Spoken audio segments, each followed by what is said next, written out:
The spring sun hung high over Lake Tahoe, its golden light stretching across the crystal clear water like a giant mirror laid flat against the earth. Nathan Mercer sat in his old wooden boat, the fishing line dropping into water so deep he could see the gravel at the bottom more than 4 meters below. The boat creaked beneath him with each gentle sway, a familiar sound that had become the rhythm of his solitary existence. His father had built this vessel 40 years ago in a workshop behind their Montana farmhouse, and Nathan had inherited it along with nothing else when the old man passed. Some men leave their sons money or land or advice worth remembering. His father left him a boat and a single sentence spoken on his deathbed that Nathan still turned over in his mind like a stone worn smooth by years of handling. On the dock, Ethan lay on his stomach, flipping through a book about airplanes. The 9-year-old had positioned himself in a patch of sunlight that warmed the weathered wooden planks beneath him, and his bare feet kicked absently in the air as he studied each page with the intensity of a scholar examining ancient texts. His brown eyes moved across diagrams of jet engines and cross-sections of fuselages, occasionally widening when he encountered something particularly fascinating. The boy had his mother's eyes. Nathan noticed this every single day, and every single day it sent a familiar ache through his chest that he had learned to carry like an old injury that never fully healed. The rows of pine trees stood around the valley like the walls of an ancient cathedral, their branches reaching toward the sky in silent supplication.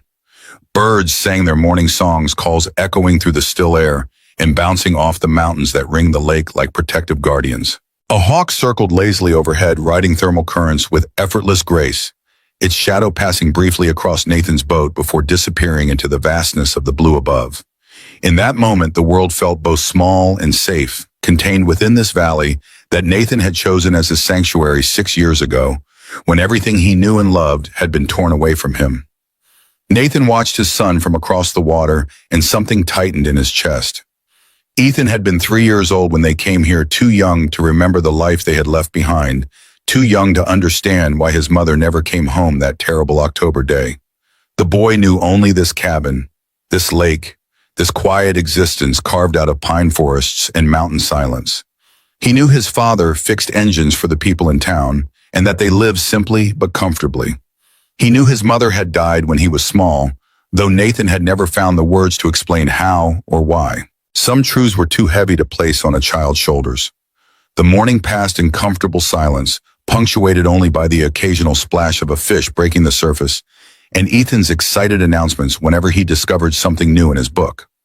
Nathan caught 2 trout, modest specimens that would make a decent dinner, and he cleaned them right there in the boat with practiced efficiency. His hands moved automatically through the familiar motions, while his mind drifted to the list of repairs waiting for him in the workshop. Bill Hendricks had brought in an old John Deere tractor that needed a new fuel pump, and Frank Patterson's chainsaw had finally given up the ghost after 30 years of faithful service. Simple work for simple pay, enough to keep the lights on and food in the pantry, and Ethan in books about airplanes. Nathan had once designed systems that challenged gravity itself. He had written equations that predicted airflow patterns across experimental wing configurations and stress calculations that determined whether a fuselage would hold together at 30,000 feet. He had been brilliant according to his performance reviews.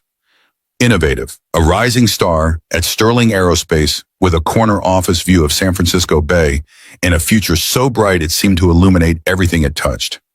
Now he fixed lawnmowers and chainsaws in a wooden shed behind a cabin that didn't appear on most maps, and he told himself this was enough. He told himself this every morning when he woke, and every night before he slept, and most of the time he almost believed it. Ethan looked up from his book and waved, his face splitting into a grin that showed the gap where his front tooth had fallen out last week. Nathan waved back, feeling the familiar warmth spread through his chest that always accompanied moments like these. The boy was everything. The boy was the reason Nathan had signed that document 6 years ago, instead of fighting until they destroyed him completely. The boy was the reason he had driven north until the roads turned to dirt and the cell towers disappeared, and the world that had broken him became nothing but a distant memory. Ethan deserved a father who was present, not one consumed by rage and grief and the futile pursuit of justice against enemies too powerful to defeat. The spring air carried the scent of pine and melting snow from the higher elevations a clean smell that Nathan had come to associate with safety and solitude. He breathed it in deeply, filling his lungs with mountain air that had never known the pollution of cities or the stench of jet fuel or the acrid smoke of burning wreckage. Here in this valley that time seemed to have forgotten, he could almost convince himself that the past was truly past, that the nightmares that still woke him some nights were nothing but echoes of a life that belonged to someone else entirely. Then the sky was suddenly torn apart.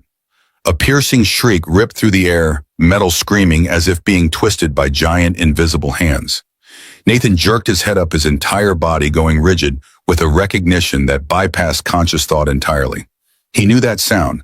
He had heard it in simulations and test recordings, and once, just once in person, when everything he had tried to prevent came true in the most horrible way imaginable. A private jet was plunging downward at a terrifying angle, black smoke spewing from the right engine and spiraling into a long trail that scarred the perfect blue sky like a wound that would not stop bleeding. The aircraft was close, too close, descending in a trajectory that Nathan's trained eye immediately calculated would end in the lake less than 200 meters from where he sat frozen in his boat. His mind raced through possibilities, even as his hands gripped the wooden sides of the vessel hard enough to turn his knuckles white. Engine failure on the starboard side. Catastrophic based on the smoke pattern. The pilot was trying to level out, fighting against physics and failing the plane's nose, pitching up and down in desperate attempts to maintain some semblance of controlled flight. Ethan's panicked scream echoed from the dock, cutting through the mechanical shriek like a knife through paper. The boy had abandoned his book and scrambled to his feet, his small body trembling as he watched the impossible sight of an airplane falling from the sky directly toward them. Nathan shouted toward the dock, his voice rough with fear he could not allow himself to feel. "Stay there, Ethan. Don't get in the water. No matter what happens, you stay right there." The aircraft slammed into the lake with a sound that Nathan would hear in his nightmares for years to come. A deafening explosion of water and metal white spray shooting upward, tens of meters high, catching the sunlight and creating a momentary rainbow that seemed obscenely beautiful against the violence of the impact. Waves rolled outward in concentric circles, reaching Nathan's boat and rocking it so violently that he nearly lost his balance. The smell hit him next, jet fuel spreading across the water's surface in iridescent patterns, sharp and chemical and horrifyingly familiar. Nathan threw himself into the lake before his conscious mind had finished processing what he was doing. The cold water sliced into his skin. The skin like 1,000 tiny blades, shocking his system and stealing his breath for a crucial second before training and adrenaline took over. He swam fast, arms driving hard through water that had become clouded with debris and fuel, his eyes fixed on the rising column of black smoke that marked the crash site. Each stroke brought him closer to the wreckage and further from the safety of his carefully constructed isolation. He was about to become part of someone else's story, and some instinct he could not name told him that nothing would be the same after this. The smell of jet fuel grew thick as he approached, burning his nose and throat with each desperate breath. His eyes watered from the fumes and the physical exertion, but he kept swimming, driven by an imperative that went deeper than thought. The closer he got, the clearer the situation became. The plane was sinking with terrifying speed, its fuselage already half submerged and tilting toward the depths like a dying whale beginning its final descent. Air bubbles rose from somewhere within the wreckage, each one a clock ticking down toward the moment when whoever was inside would have no more time left. Nathan took one deep breath, held it, and dove underwater. The world became hazy and distorted, filtered through lake water that had been stirred into murky confusion by the impact. Fuel leaking from the wreck formed a black mist that spread through the water like blood from a wound. Nathan's eyes stung as if they were being cut by invisible blades, and his lungs began to burn almost immediately, protesting the strain he was placing on them. But he kept swimming, arms pulling him deeper, hands sweeping blindly through the freezing dark as he searched for any sign of the cockpit. Then he saw it. The cockpit was intact, but damaged, its door warped by the impact, and its glass shattered into a spiderweb of cracks. Inside, a figure struggled weakly in movements, becoming more sluggish with each passing second. A woman, Nathan realized as he drew closer. Her arm was trapped in the seatbelt, twisted at an angle that suggested she had been thrown violently against the restraint during impact. Her other hand clawed at the belt mechanism, but her movements were slow and uncoordinated, the universal signs of oxygen deprivation setting in. Nathan swam to her, grabbed the door frame with both hands, and pulled with everything he had. The metal groaned in protest, a deep vibration that traveled through the water and into his bones, but the door did not move. His lungs screamed for air, black spots beginning to dance at the edges of his vision. He pulled again, this time bracing his foot against the fuselage for leverage, putting his entire body into the effort. The door gave way with a shriek of tortured metal, swinging open just enough for him to squeeze through. His lungs were about to burst. His head spun with the desperate need for oxygen. But he pushed inside anyway, his fingers finding the seatbelt mechanism and working it with the precision of hands that had spent years manipulating far more complex systems. The belt released and the woman's body drifted free. Her eyes closed now, her face pale in the filtered light that reached them from the surface. Nathan wrapped his arm around her midsection and kicked upward with every ounce of strength remaining in his oxygen-starved body. The ascent took forever and no time at all. His vision narrowed to a tunnel focused on the bright circle of sunlight above, growing larger with each desperate kick of his legs. His chest felt like it was being crushed by an enormous weight, his body's reflexes screaming at him to open his mouth and breathe even though there was nothing but water to breathe. He held on to the woman with one arm and clawed toward the surface with the other, fighting against the weight of two bodies and the drag of waterlogged clothing and the fundamental unfairness of physics. When they broke the surface, sunlight exploded into his vision like a physical blow. Nathan gasped for air, huge lungfuls of it, his body shaking with the effort of simply existing after what he had just put it through. He dragged the woman up beside him, supporting her head above water, and began patting her back with his free hand. She was not breathing. Her face had taken on a bluish tint that he recognized from emergency training courses taken a lifetime ago. He struck her back harder, once, twice, a third time, the blows landing between her shoulder blades with enough force to hurt. She coughed, once weakly, then again more forcefully, water ejecting from her lungs in a spray that mixed with the fuel-slicked surface of the lake. Her eyes opened, frantic and unfocused at first, then slowly sharpening as consciousness returned. Her gaze locked with Nathan's, two strangers, connected by the most intimate of circumstances, one having just pulled the other back from the threshold of death. Nathan did not know she was Victoria Sterling. He did not know that her company bore the name that haunted his nightmares, that her family had built an empire on the graves of people whose warnings went unheeded. He did not know that saving her would change both their lives in ways no one could predict, or that this woman carried the key to a painful past he thought he had buried forever. In that moment, there was only the fundamental relief of survival, the primal satisfaction of having reached into death's grasp and pulled someone back to life. He swam toward shore, towing her through water that still burned with leaked fuel, his exhausted muscles screaming with each stroke. In the distance, he could hear Ethan calling for him, the boy's voice high with fear and relief. Emergency sirens began to wail somewhere on the mountain roads. First responders racing toward a disaster they would arrive too late to prevent.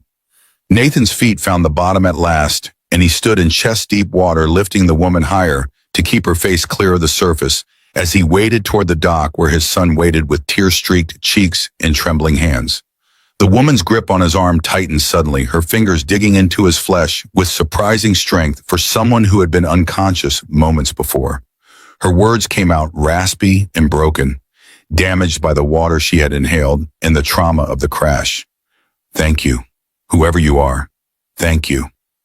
Nathan said nothing in response. He simply kept walking toward shore, toward his son, toward the life he had built from the wreckage of his former existence. The sirens grew louder. The smoke from the crashed plane continued to rise into the perfect blue sky. And somewhere in the back of Nathan's mind, a warning bell began to sound, quiet but insistent, telling him that this moment of heroism would cost him something he was not yet prepared to pay. Frank Patterson arrived before the emergency services did, his ancient pickup truck bouncing down the dirt road that led to Nathan's property with a speed that seemed impossible for a vehicle of its age. The 72-year-old general store owner had heard the crash from 3 miles away and recognized immediately that something catastrophic had occurred near the lake. He burst from his truck with an agility that belied his years, his face a mask of concern that shifted to relief when he saw Nathan standing on the dock, soaking wet but apparently unharmed. The woman sat wrapped in a blanket that Ethan had retrieved from the cabin, her teeth chattering despite the warmth of the spring morning. She had not spoken since her initial words of thanks, her eyes fixed on the column of smoke, still rising from the spot where her plane had disappeared beneath the surface. Nathan stood nearby, keeping a careful distance, his own wet clothes clinging to his body as water dripped from his hair and pulled on the wooden planks beneath his feet. Frank's eyes moved from Nathan to the woman to the smoke and back again, putting together a picture that his years of experience made all too clear. His words carried the gravel of 7 decades and the steady calm of a man who had seen worse things in jungles half a world away. I called 911 from the store. They're sending everything they've got. Coast Guard Fire Department ambulance. Gonna be a circus here within the hour. Nathan nodded but did not speak. His gaze remained fixed on his son, who had attached himself to Nathan's leg and showed no signs of letting go anytime soon.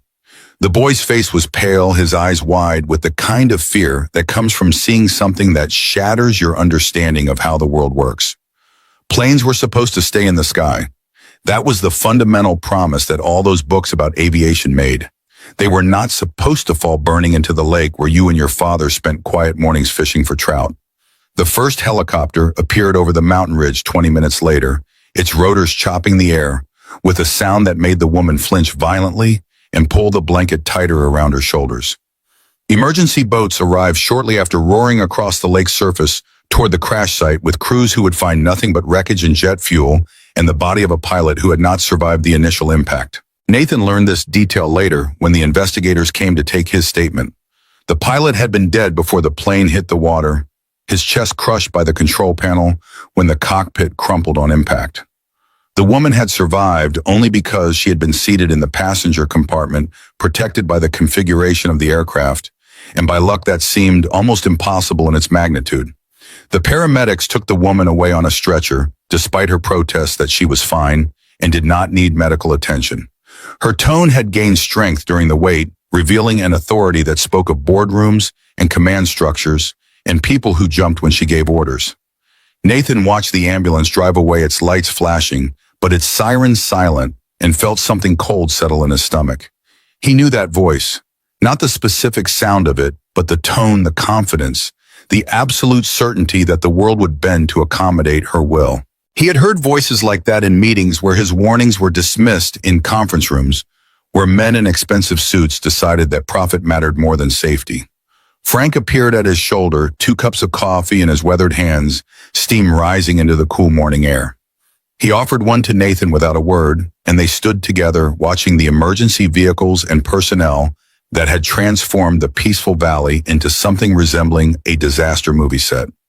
Ethan had finally released his grip on Nathan's leg and now sat on the dock's edge, his book about airplanes forgotten beside him as he watched the Coast Guard divers work to mark the crash site with fluorescent buoys.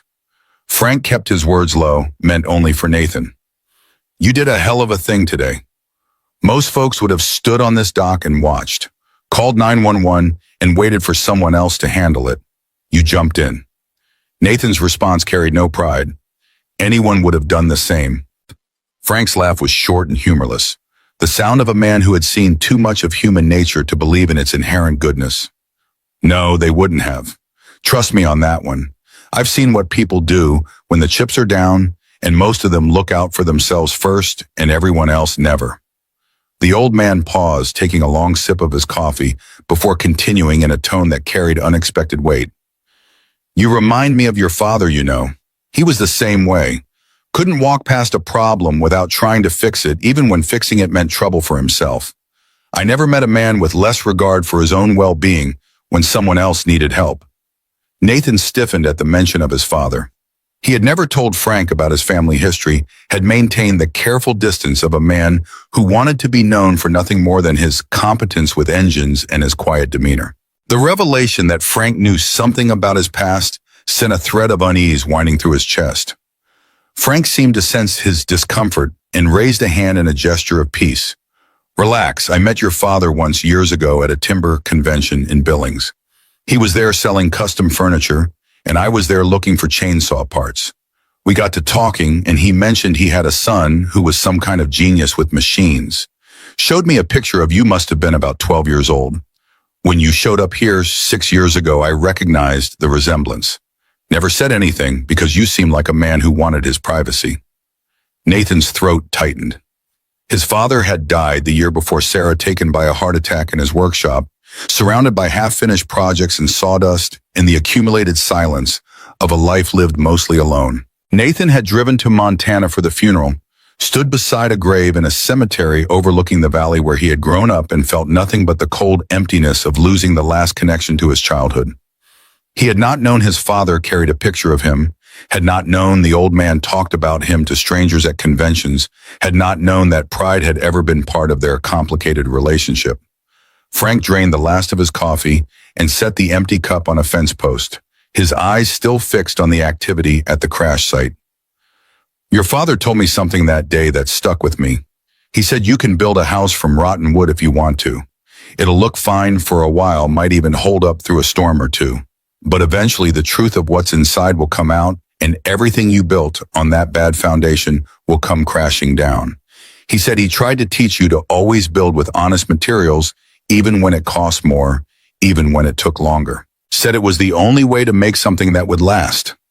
Nathan said nothing, but the words settled into him like stones dropping into still water, sending ripples through memories he had tried to forget. His father had been a hard man, sparing with praise and generous with criticism, but he had built things that lasted. The boat Nathan fished from had survived 4 decades and would survive 4 more. There was a lesson there that Nathan had absorbed without ever consciously acknowledging it, a foundation for the principles that had made him speak up when everyone else stayed silent, and had cost him everything as a result. The investigators arrived as the afternoon sun began its descent toward the mountain peaks. A woman in a severe gray suit introduced herself as representing the National Transportation Safety Board, and a man with a face that suggested decades of examining wreckage said he was from the Federal Aviation Administration. They took Nathan's statement with professional detachment, recording every detail of what he had seen and done. They asking questions that probed the edges of his account without quite crossing into accusation. How close was he to the crash site when the plane went down? Did he notice anything unusual about the aircraft before impact? Had he ever seen this particular plane before? Did he know the identity of the woman he had rescued? Nathan answered truthfully and briefly, volunteering nothing beyond what was directly asked. No, he had not known the woman. No, he had not seen the plane before. Yes, he had been approximately 200 meters from the impact site fishing with his son. Yes, he had military training in water rescue from a brief stint in the Navy before his aerospace career. No, he had no idea what had caused the crash. He was simply a man who had been in the right place at the right time and had done what needed to be done. The investigators thanked him for his cooperation and left their vehicles kicking up dust on the dirt road that led back to the main highway. Frank had taken Ethan into town for ice cream, a transparent attempt to give Nathan space to deal with the officials without worrying about his son overhearing difficult questions. The gesture was typical of the old man's quiet thoughtfulness, and Nathan made a mental note to thank him properly when he returned. The valley fell silent as the last of the emergency vehicles departed, leaving behind nothing but tire tracks in the dirt and a fading smell of diesel exhaust. The smoke from the crash site had dissipated and the lake had returned to its usual glassy stillness, as if nothing extraordinary had happened at all. Nathan stood on his porch, a fresh cup of coffee cooling in his hands, and stared at the water that had nearly claimed 2 lives that morning. His reflection stared back at him, distorted by ripples that the evening breeze sent skating across the surface, and he wondered if the woman he had saved would remember his face, or if he would simply become an anonymous footnote in the story of her survival. That night, after Ethan had been fed and bathed and tucked into bed with his book about airplanes clutched to his chest, Nathan sat alone in the cabin's small living room and let himself remember. He did not do this often. The past was a locked room in his mind, and he had good reasons for keeping the door firmly closed. But the events of the day had picked the lock somehow, and memories began seeping through the cracks, like water finding its way through a dam that was never as strong as it appeared. 6 years ago, Nathan Mercer had been someone else entirely. He had been Dr. Nathan Mercer, senior aerospace engineer at Sterling Aerospace, holder of 3 patents and author of 12 peer-reviewed papers on hydraulic control systems. He had worn expensive suits and driven a German sedan and lived in a house in the Berkeley Hills with a view of the bay and a mortgage that would take 30 years to pay off. He had been married to Sarah, a woman whose smile could light up any room she entered, and whose faith in him had never wavered, even when his own faith in himself had faltered. They had a son together, a bright-eyed boy who had just learned to say daddy and who looked at Nathan with an adoration that felt both wonderful and terrifying. Nathan had loved his work at Sterling with a passion that bordered on obsession. The company developed experimental aircraft systems so advanced that some of them did not even have official names yet, designated only by alphanumeric codes that meant nothing to anyone outside the classified programs. He spent his days in laboratories and simulation rooms, surrounded by equipment that cost more than most people would earn in a lifetime solving problems that pushed the boundaries of what was physically possible. His colleagues respected him. His supervisors praised him. His future at the company seemed as certain as the sunrise. Then he had seen something that no one wanted him to see. It happened during a routine inspection of a hydraulic control system destined for installation in a new generation of business jets. Nathan was reviewing test data comparing actual performance metrics against theoretical predictions when he noticed an anomaly that made his blood run cold. The system was failing under sustained high-stress conditions at a rate that exceeded acceptable parameters by a factor of 3. Not obviously, not dramatically, but consistently, a pattern that would be invisible to anyone who was not specifically looking for it. The failures occurred in a component that was buried deep within the system architecture, a pressure valve that would behave normally under standard operating conditions, but would crack and eventually rupture when subjected to the kind of continuous stress that occurred during extended flights or emergency maneuvers. Nathan ran the numbers 3 times, certain he had made a mistake somewhere in his calculations. But the math did not lie. The valve was defective not through any fault in manufacturing, but through a fundamental flaw in the design itself. The material specifications called for an alloy that could not withstand the pressure cycles the system would experience in real-world conditions. It was the kind of error that happened when schedules were rushed and corners were cut, when the pressure to deliver results outweighed the imperative to deliver them safely. He brought his findings to his immediate supervisor, a man named Gerald Whitmore, who had risen through the ranks by telling people what they wanted to hear, rather than what they needed to know. Gerald's office smelled of expensive cologne and featured a golf trophy on the desk that he polished every morning before checking his emails. Nathan laid out the data, explained the implications, recommended an immediate halt to production until the flaw could be addressed. Gerald smiled his too wide smile and clapped Nathan on the shoulder with a familiarity that felt condescending rather than collegial. Gerald's words had been smooth as oil practiced at delivering unwelcome messages in packages that appeared to contain something else entirely. "I appreciate you bringing this to my attention, Nathan. Really, I do. It shows the kind of attention to detail that makes you such a valuable member of our team. But I think you might be overreacting just a bit here. These systems go through extensive testing before they're ever installed in an aircraft. Any problems would be caught long before they became dangerous." Nathan had pushed back, struggling to remain professional. "The testing protocols don't stress the valve under sustained high-load conditions. They simulate individual events, not cumulative wear. By the time the problem becomes apparent, planes will already be in service. People will be flying on systems that could fail without warning." Gerald's smile never wavered, but something cold flickered behind his eyes. "I hear your concerns, and I promise they'll be taken into consideration. But decisions like this are above both our pay grades. Let me escalate it to the appropriate people, and we'll see what they say. In the meantime, I'd appreciate it if you kept this between us. No need to alarm anyone unnecessarily." Nathan had agreed, believing that the proper channels would address the problem once the right people were made aware. He returned to his work, checked and rechecked his calculations, compiled additional data that supported his conclusions, and waited for word that the issue was being addressed. Days passed, then weeks. Gerald stopped mentioning the matter entirely, and when Nathan raised it again, he was met with vague assurances that it was being handled and gentle suggestions that he focus on his other responsibilities. The first email went out 3 weeks after the initial discovery. Nathan sent it to Gerald, documenting his concerns in writing so there would be no ambiguity about what he had observed and what he believed the appropriate response should be. He received no reply. A week later, he sent a second email, this one copied to Gerald's supervisor, a vice president named Margaret Chen, who had always struck Nathan as someone who took safety concerns seriously. Margaret replied with a brief acknowledgement and a promise to look into the matter. Then nothing. Nathan sent a third email, then a fourth, each one more detailed than the last, each one copied to additional recipients higher in the organizational hierarchy. He included test data failure simulations, statistical projections of the likely consequences if the flawed systems were deployed.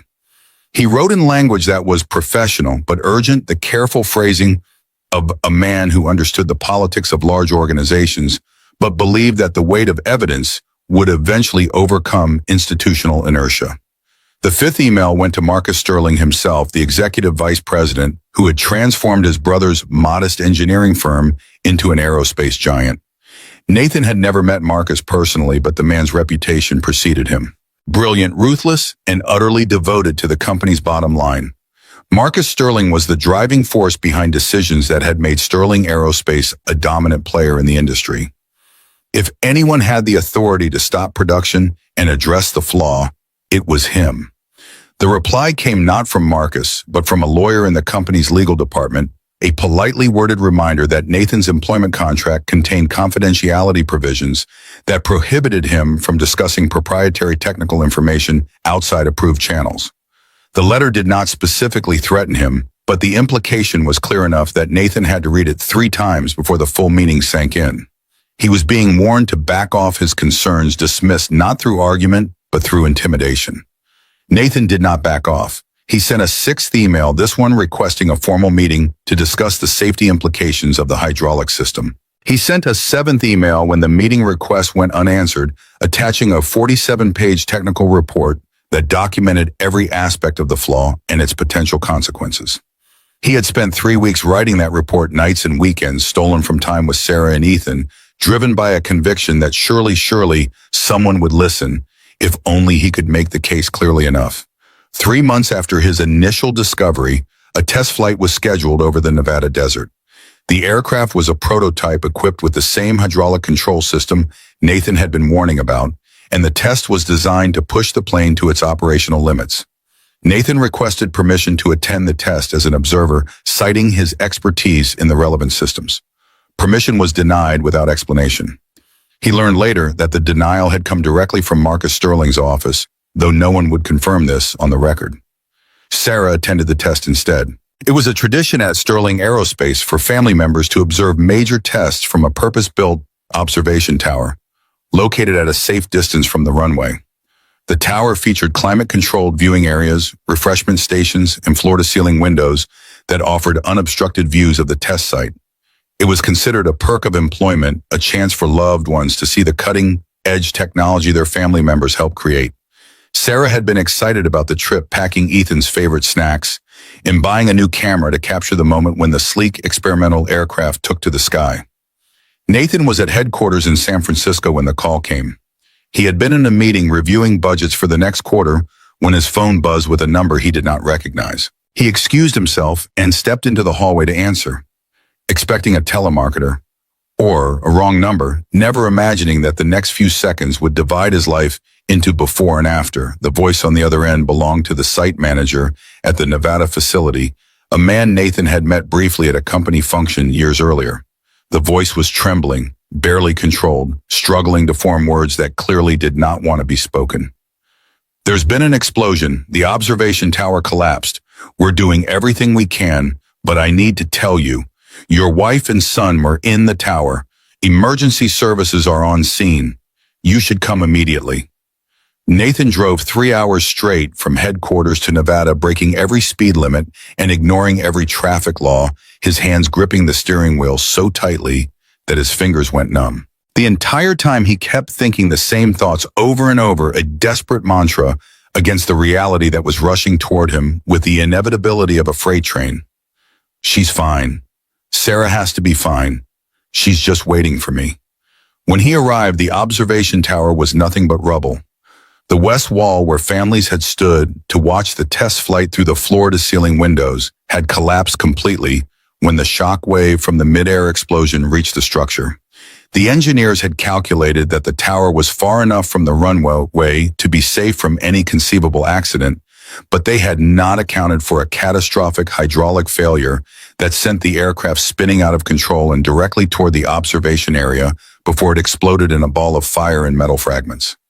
Sarah had been standing at those windows when the wall came down. She had been bending down, whispering something into Ethan's ear, probably pointing out some feature of the aircraft or explaining what was about to happen. The 3-year-old had been excited, his small hand pressed against the glass, his eyes wide with wonder at the sleek machine on the runway below. Sarah had been smiling. Nathan was certain of that, even though no one who survived could confirm it. She was always smiling when she was with Ethan, her joy and motherhood evident in every moment they spent together. The shockwave hit the tower less than a second after the explosion. The glass shattered inward, and the wall followed tons of concrete and steel collapsing onto the people who had gathered to watch something that was supposed to be safe, something that was supposed to demonstrate the brilliant achievements of American aerospace engineering, something that was never supposed to go wrong. Ethan survived because Sarah had pulled him into her arms at the last possible moment, using her own body to shield him from the falling debris.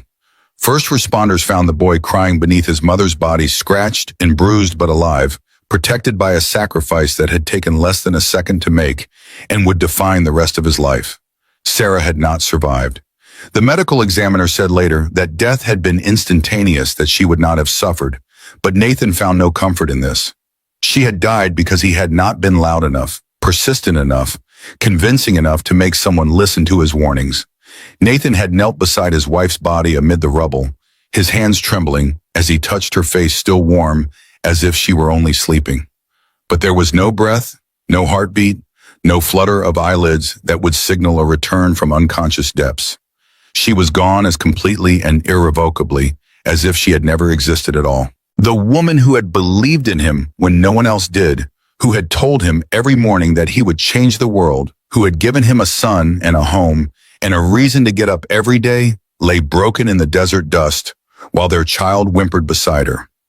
Ethan's voice had been small, bewildered, the voice of a child too young to understand what he was seeing.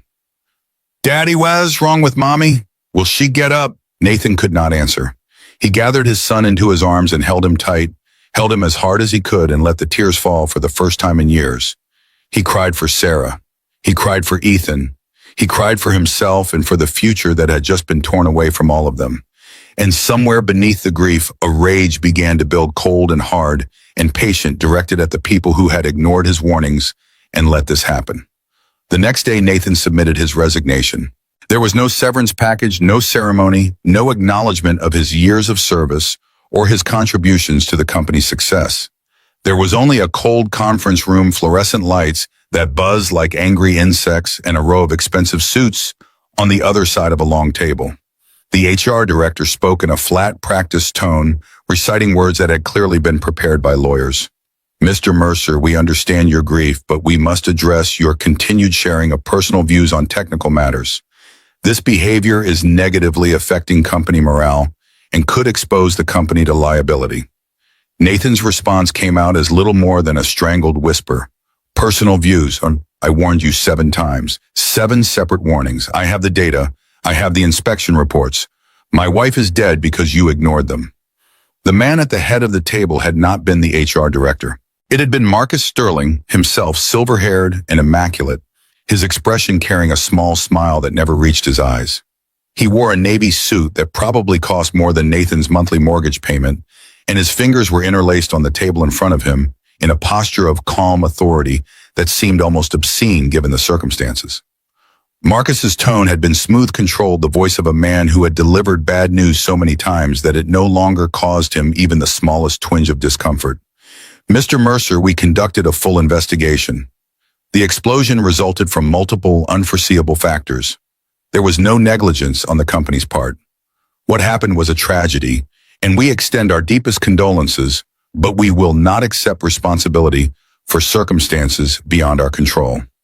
Nathan had shot to his feet, slamming his hand on the table with a force that made the water glasses tremble. "No negligence. I wrote a 47-page report. I ran failure simulations. I sent you 7 emails warning that exactly this would happen if you didn't fix the valve. I have records of every single warning I sent and every single time you ignored them. Marcus raised a hand, cutting him off with the casual authority of a man who was accustomed to being obeyed. Enough. You have two options, Mr. Mercer. One, sign this agreement, accept compensation, and remain silent about anything related to your employment here. Two, we will protect the company's reputation through any legal means necessary. And I assure you, with your current emotional state and your history of raising unfounded concerns, you will never work in aerospace again. No one will hire an engineer who makes wild accusations against his previous employer. Your career will be over.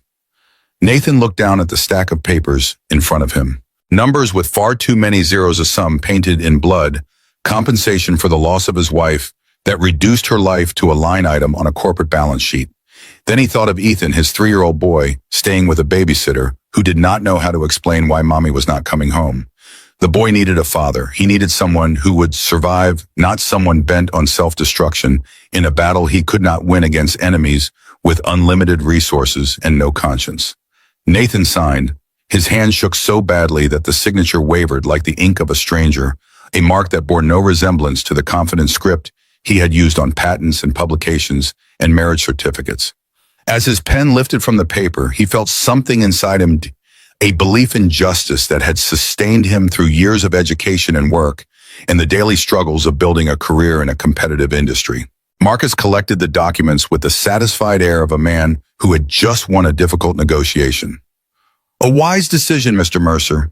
And remember, this agreement is permanent. One careless comment, one social media post, one interview with a reporter, and we will sue you into bankruptcy. Every word you speak about Sterling Aerospace for the rest of your life is covered by this contract. That was the last time Nathan ever set foot in Sterling Aerospace. He packed his personal belongings from his office into a single cardboard box, carried it to his car under the watchful eyes of security guards who had been assigned to escort him from the building, and drove away from everything he had worked to build. The house in Berkeley went up for sale the following week. The German sedan was traded for a used pickup truck that would handle mountain roads. The patents and publications went into storage boxes that Nathan knew he would never open again. He put Ethan, not yet 3 years old, in the car and drove north.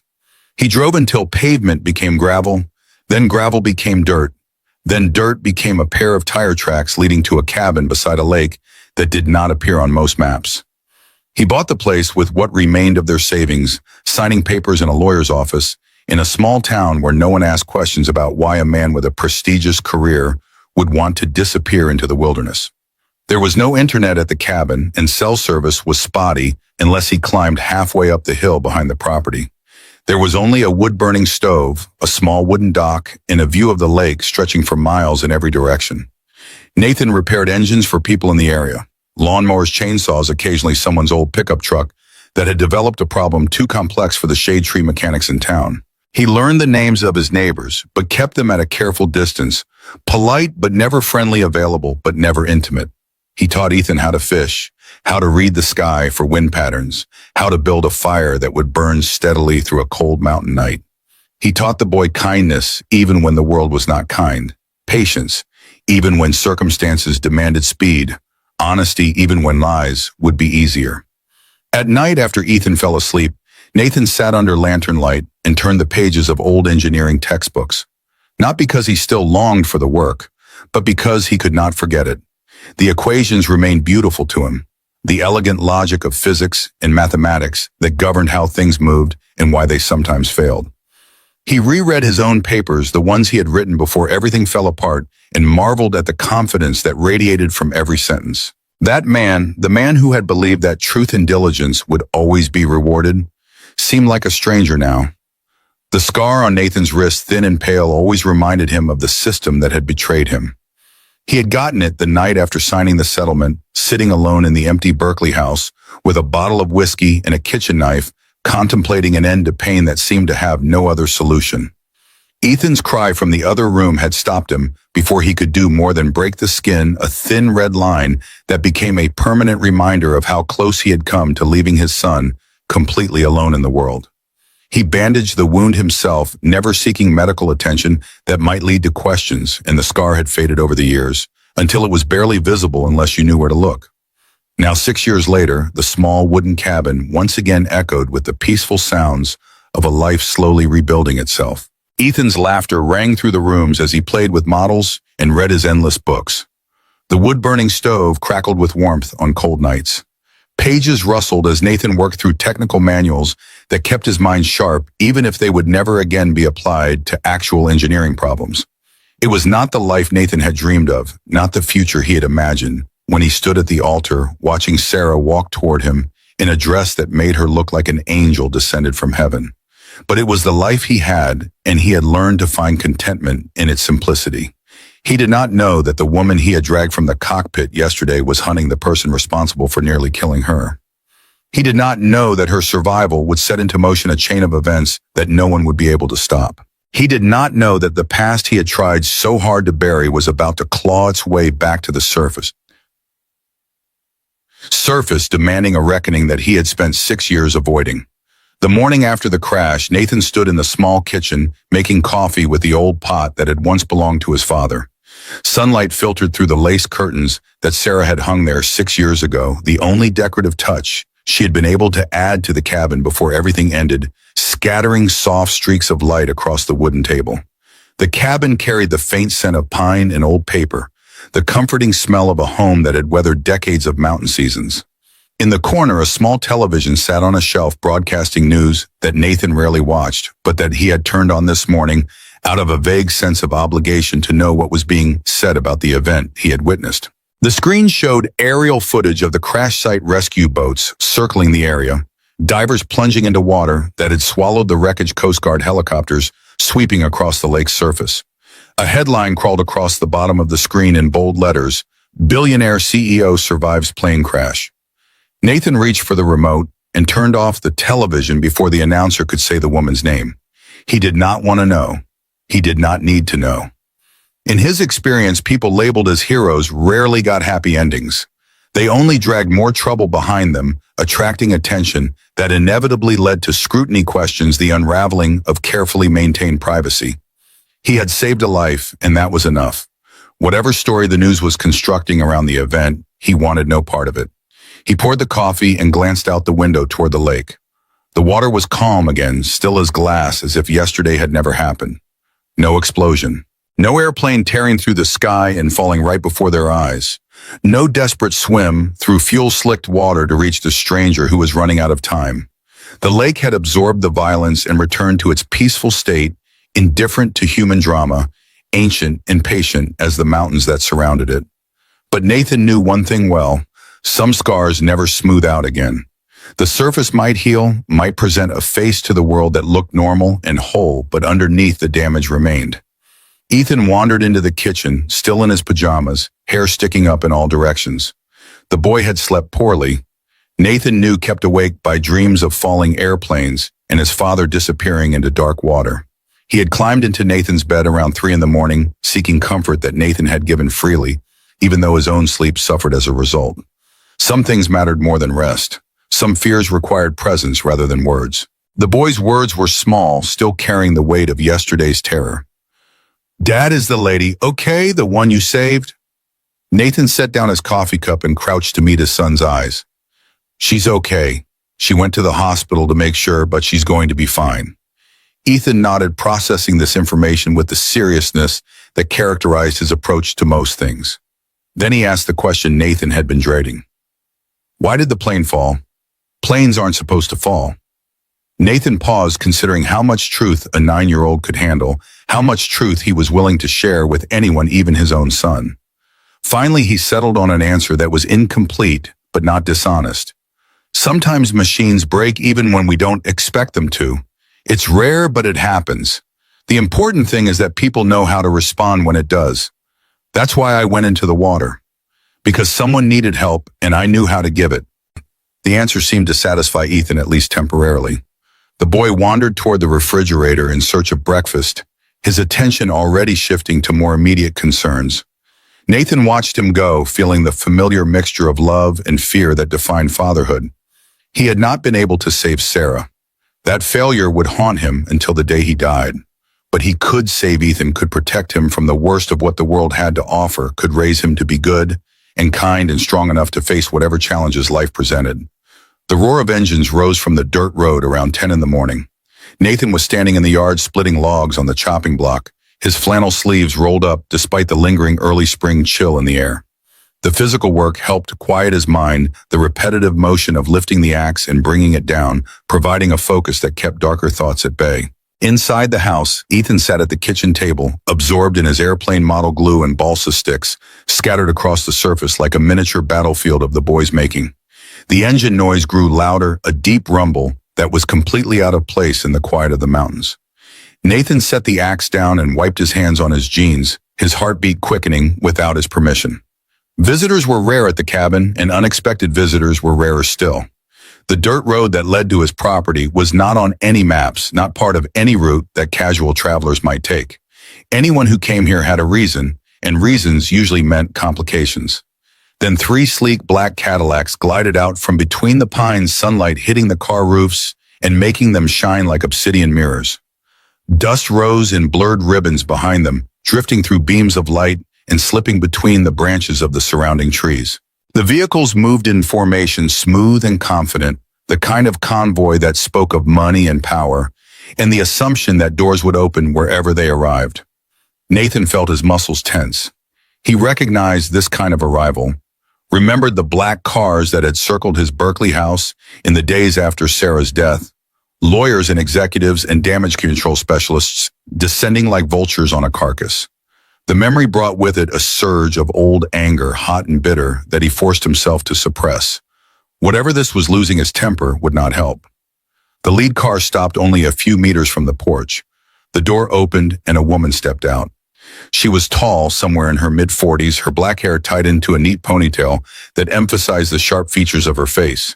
She wore a navy blazer and matching trousers that probably cost more than Nathan's entire wardrobe, the kind of clothing that proclaimed success to anyone with eyes to see it. A faint bruise still shadowed her temple, and a white bandage on her jaw stood out against her pale skin, souvenirs of the crash that Nathan had pulled her from less than 24 hours ago. But her eyes remained strong, steady, the eyes of someone accustomed to commanding attention and getting what she wanted. Victoria Sterling approached the heels of her shoes, crunching rhythmically on the gravel with each step. 2 assistants emerged from the cars behind her, both in black suits carrying leather folders and tablets. One of them held a thick envelope, the kind that contained either very good news or very bad news, depending on which side of the transaction you were standing. Victoria stopped in front of Nathan and extended her hand. Her handshake was firm and decisive, the kind that sealed deals and ended debates, communicating confidence that bordered on aggression. Her words were clear and composed, carrying easily across the space between them. "You saved my life yesterday. Then you disappeared before I had the chance to thank you. I wanted to do that in person." Nathan withdrew his hand slowly, his expression carefully neutral. "No need. I only did what anyone would do." Victoria's lips twitched slightly, not quite forming a smile. "Not everyone would. Most people would pull out their phones to record and post online before calling for help. You jumped into the water without hesitation. That's not common." One of the assistants stepped forward, lifting the envelope with both hands as though presenting something ceremonial.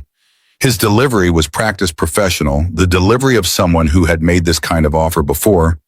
"We'd like to compensate you for your bravery, and we also request that you sign a confidentiality agreement, standard procedure for incidents involving the company." Nathan did not take the envelope. He glanced toward the shimmering lake beyond the pines, then looked straight into Victoria's eyes. His words were low but firm, carrying a weight that came from somewhere deeper than simple refusal. "I don't want money, and I don't sign things like that anymore." Victoria tilted her head as though fitting a missing piece into a puzzle she had been working on since her arrival. There was something in Nathan's voice old and bitter, and suppressed to the point of being almost invisible, that did not match the simple mountain man his appearance suggested.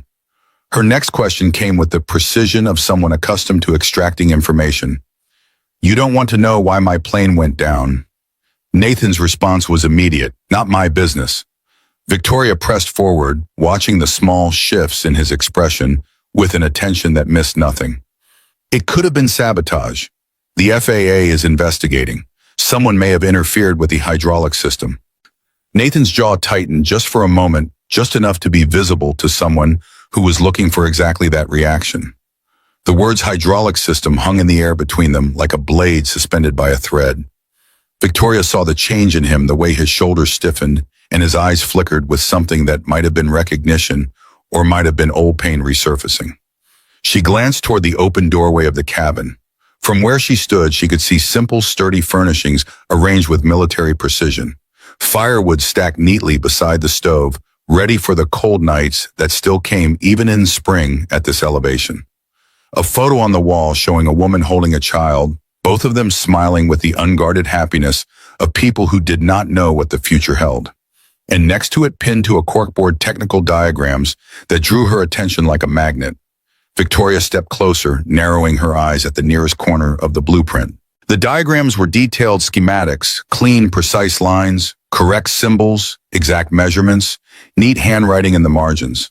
The kind of work that came from professional training, not amateur enthusiasm. And in the corner, a logo that made her breath catch in her throat, Sterling Aerospace. She turned back to Nathan.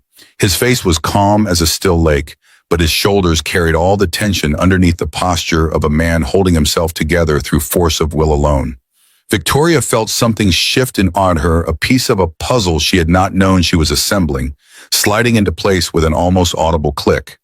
They stood there in silence. No sound, no words, just two people recognizing something in each other that neither had expected to find. Then Ethan peeked out from the doorway, curious and unaware of the tension in the air. He clutched his airplane model in his hands, the same model he had been working on all morning, and his eyes moved from his father to the strange woman with the bruised face and expensive clothes. The boy's question was innocent, uncomplicated, by the histories that the adults carried. "Dad, who are they?" Nathan's expression softened immediately, the tension draining from his face as he turned to address his son, "Just passing visitors. Go back inside." Ethan nodded and retreated into the cabin. Victoria watched the door close behind him, then turned back to Nathan. Something had shifted in her gaze, perhaps recognition, perhaps empathy, perhaps the beginning of a connection neither of them wanted, but neither could deny. She gave a small, slow nod as if a piece had finally clicked into place. "Thank you again, Mr. Mercer." She addressed him by name for the first time, and Nathan felt a chill run down his spine that had nothing to do with the mountain air. She knew who he was. She had done her research before coming here, had looked into the man who pulled her from the wreckage, had discovered connections that he had spent 6 years trying to sever. Victoria continued, her tone softer than before. "If you ever need anything, you know how to find me." She did not wait for his response. She turned and walked back to her car with the same confident stride that had brought her across the gravel, every step communicating control and purpose. All three Cadillacs reversed down the narrow road, their engines humming like the breath of some large creature, then vanished behind the pines as quickly and quietly as they had arrived. Ethan stepped onto the porch, watching the fading trail of dust that marked their departure. His words carried the simple curiosity of a child who did not yet understand that some questions had complicated answers. "Dad, why did she come all the way out here just to say thank you?" Nathan watched the dust settle, his thoughts churning with implications he did not want to examine. Finally, he offered the only answer he could give without explaining everything he had spent 6 years hiding. "She's from another world, Ethan, not ours." But even as he said the words, he knew things were no longer simple. The past he had buried was stirring, reaching toward him with fingers made of memory and consequence, and he was not at all certain he could push it back into its grave. By late afternoon, the story had spread throughout the valley and then far beyond its quiet borders. But it was not the simple version of a man saving a life and disappearing back into anonymity. It was the distorted, sensationalized version, the one that sold advertisements and generated clicks and turned ordinary events into lurid entertainment for people who would never meet the individuals involved. Someone had leaked video of the crash, a blurry clip recorded on the phone of a hiker on the mountainside, someone who had happened to raise their camera at the exact moment the plane went down. The footage showed the impact, the column of water exploding upward like a plume of white fireworks, and a tiny figure swimming toward the wreckage with a determination that seemed almost foolhardy. Within hours, the video had gone wildly viral, shared and reshared across platforms that Nathan had never used and never intended to use. News outlets clawed at the footage like predators fighting over a carcass. Bloggers analyzed every frame, looking for details that could support their chosen narratives. And then the headlines began to appear. each one more poisonous than the last spinning stories that bore no resemblance to what had actually happened. Hero or mastermind suspicious proximity in CEO rescue. Billionaire crash was she lured to a remote lake. The reclusive mountain man, what is he hiding? They spun bizarre narratives that seemed designed to provoke rather than inform. A man living alone in the woods. No employment records. No digital footprint. A woman crashing right onto his land. Too convenient in their eyes. The valley that had been Nathan's refuge for 6 years in a single night had become a sprung trap. Reporters poured in by midday, renting rooms at the town motel, lining news vans along the main road, knocking on doors for quotes from anyone who might have something to say about the mysterious hermit who had pulled a billionaire from a burning plane. They offered money for interviews, promised anonymity for anyone willing to share gossip, created an atmosphere of siege that transformed the quiet community into something resembling a war zone. Frank Patterson's general store quickly became the epicenter of the invasion. Cameras set up outside journalists buying coffee just to ask every customer whether they knew who Nathan Mercer really was, what his background might be, whether he had ever said anything suspicious about wealthy people or airplanes or anything that could be twisted into evidence for the conspiracy theories that were already taking shape online. Frank called Nathan around 2 p.m, his words full of confusion and guilt. "Nathan, I'm sorry. They're saying awful things, and people are starting to believe them. I'm doing what I can to shut it down, but these vultures don't listen to anything that doesn't fit their story." Nathan thanked him and hung up. There was nothing left to say. The machine had started turning, and once it started, there was no way to stop it from grinding whatever it caught in its gears. At the garage where Nathan worked part-time, Bill Hendricks pulled him aside near the end of the day. Bill was a good man, one of the few who had given Nathan a chance when he first arrived in the valley, with no references and no explanation for why an obviously educated man wanted to spend his days elbow-deep in engine grease. His eyes were sincere but firm, carrying the regret of someone about to do something he did not want to do. Bill's words came out heavy, weighted with reluctance. "Nathan, I don't buy into any of those rumors. Not for a second. But customers are getting uneasy. Some of them are asking questions I can't answer. I think it's best if you take some time off just until things settle down. I'll hold your position, but I can't have you here while this circus is going on." Nathan did not argue. He understood the calculation Bill was making, the same calculation that business owners everywhere made when public opinion turned against someone associated with their enterprise. It was not fair, but fairness had stopped being relevant to Nathan's life a long time ago. He packed his tools into the box, each item placed with care, despite the turmoil in his chest movements worn into him from thousands of repetitions. His hands were steady, but his jaw was tight, and he did not trust himself to speak without saying something he would regret. He walked out to his truck without looking back, climbed into the driver's seat, and sat there for a long moment before turning the key in the ignition. Through the windshield, he could see people watching him, some with sympathy, and some with the hungry curiosity that tragedy always seemed to inspire. He started the engine and drove away, leaving behind the one place outside his cabin where he had felt useful and wanted. That evening, when he stopped to buy bread and milk for Ethan at the small grocery store at the edge of town, Nathan felt the eyes following him. The whispers trailed behind him like shadows seeping through every aisle, impossible to escape, even in the brief minutes it took to gather the few items on his list. A woman pushing a cart pulled her daughter closer the moment Nathan walked past, as though he were a threat rather than a neighbor she had smiled at dozens of times over the years. Near the checkout, a man in a work jacket spoke loudly to his companion, making no effort to lower his voice despite Nathan's obvious presence. No one just happens to be there when a billionaire's plane crashes. He must have planned the whole thing. Probably set up some kind of trap to bring her down so he could play hero. These quiet types are always the ones you have to watch out for. Nathan set his basket down on the counter and walked out empty-handed. The clerk called after him, but he did not turn around. He could not be in that space for another second, could not breathe the same air as people who had decided he was guilty of something without bothering to learn the first fact about who he actually was or what he had actually done. The drive back to the cabin took longer than usual. Nathan pulled over twice, once to compose himself when his hands started shaking too badly to hold the steering wheel safely, and once to stare at the lake in the fading light, remembering a time when its beauty had been enough to quiet the chaos in his mind. Tonight it was not enough. Tonight, the memories were too close, the parallels too obvious, the feeling of persecution too familiar. That night, rain hammered steadily against the cabin roof. The sound was rhythmic, almost hypnotic, like a mournful drum, marking time that Nathan wished would stop passing. Ethan sat at the kitchen table poking at his dinner. Without enthusiasm, his eyes red from crying he had tried to hide and failed. The boy had heard things at school, classmates repeating what their parents had said, questions that he did not know how to answer because he did not understand why anyone would ask them.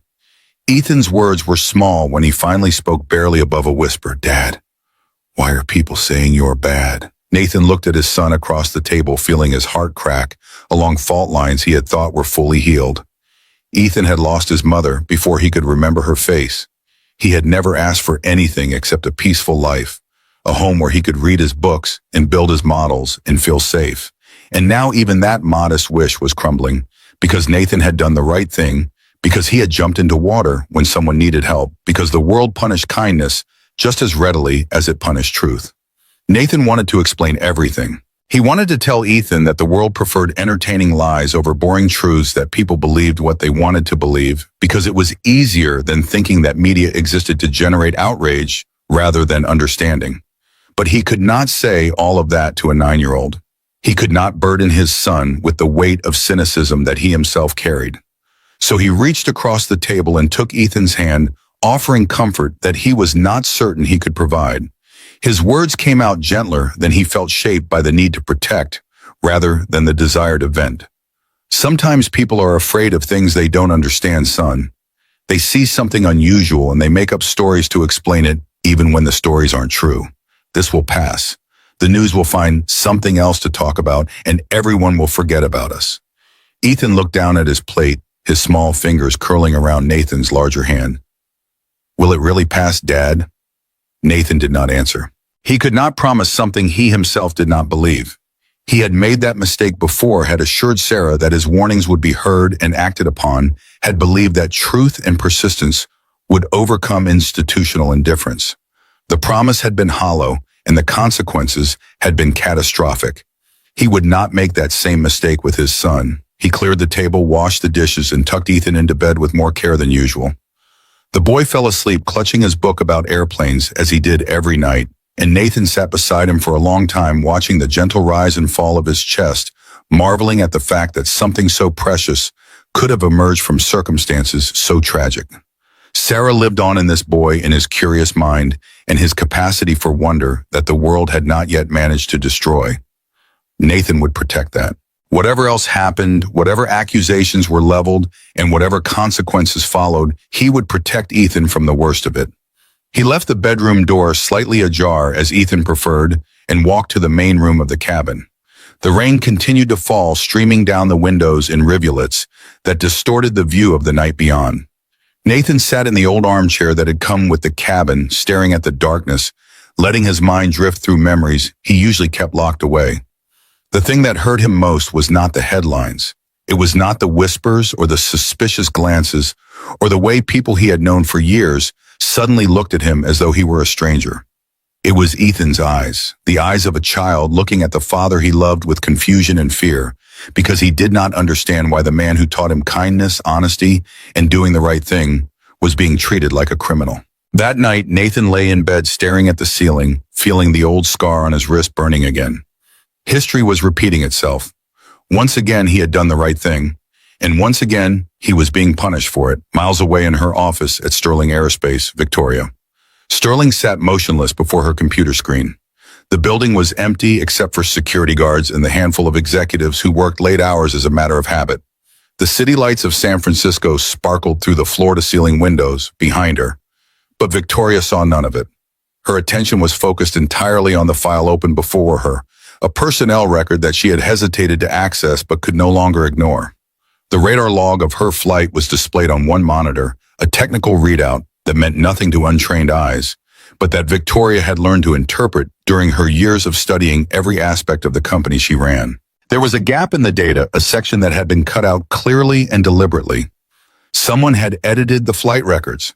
Someone had removed evidence, and the only reason to do that was to hide something that would incriminate whoever was responsible for what had happened. Victoria opened the personnel database on another monitor. Her fingers hovered over the keyboard for a long moment, trembling slightly in a way that she would never have allowed anyone else to see. Then she typed the name she had been forcing herself not to think about since that morning, Nathan Mercer. The file loaded slowly each second, stretching out like an accusation. Then the lines of information appeared, each one cold as ink on ice. Employment dates. Position Senior Aerospace Engineer. Department Hydraulic Systems Development. Status terminated following incident review. Not eligible for rehire. A notation at the bottom added by someone in human resources warning future managers against considering this candidate for any position within the company. Victoria clicked deeper, opening attachments and linked documents, following a trail of breadcrumbs that led her further and further into territories she had never explored. An HR report from 6 years ago. A technical memorandum marked confidential. A chain of emails with subject lines that grew increasingly urgent as the dates progressed. She read them line by line, and the more she read, the paler her face became. Nathan had warned them. Not once, not twice, but 7 separate times over a period of 3 months. 7 emails documenting the same critical flaw in the hydraulic control system, each one more detailed than the last. Each one marked with the highest priority settings available in the company's internal communication system. He had sent them to his supervisor, then to his supervisor's supervisor, then to the vice president of engineering, then all the way to the executive level. He had attached test data, failure simulations, statistical projections that predicted exactly what would happen if the flawed systems were deployed. And each time he had received the same response. We will review this matter. The issue is under evaluation. Your concerns have been noted.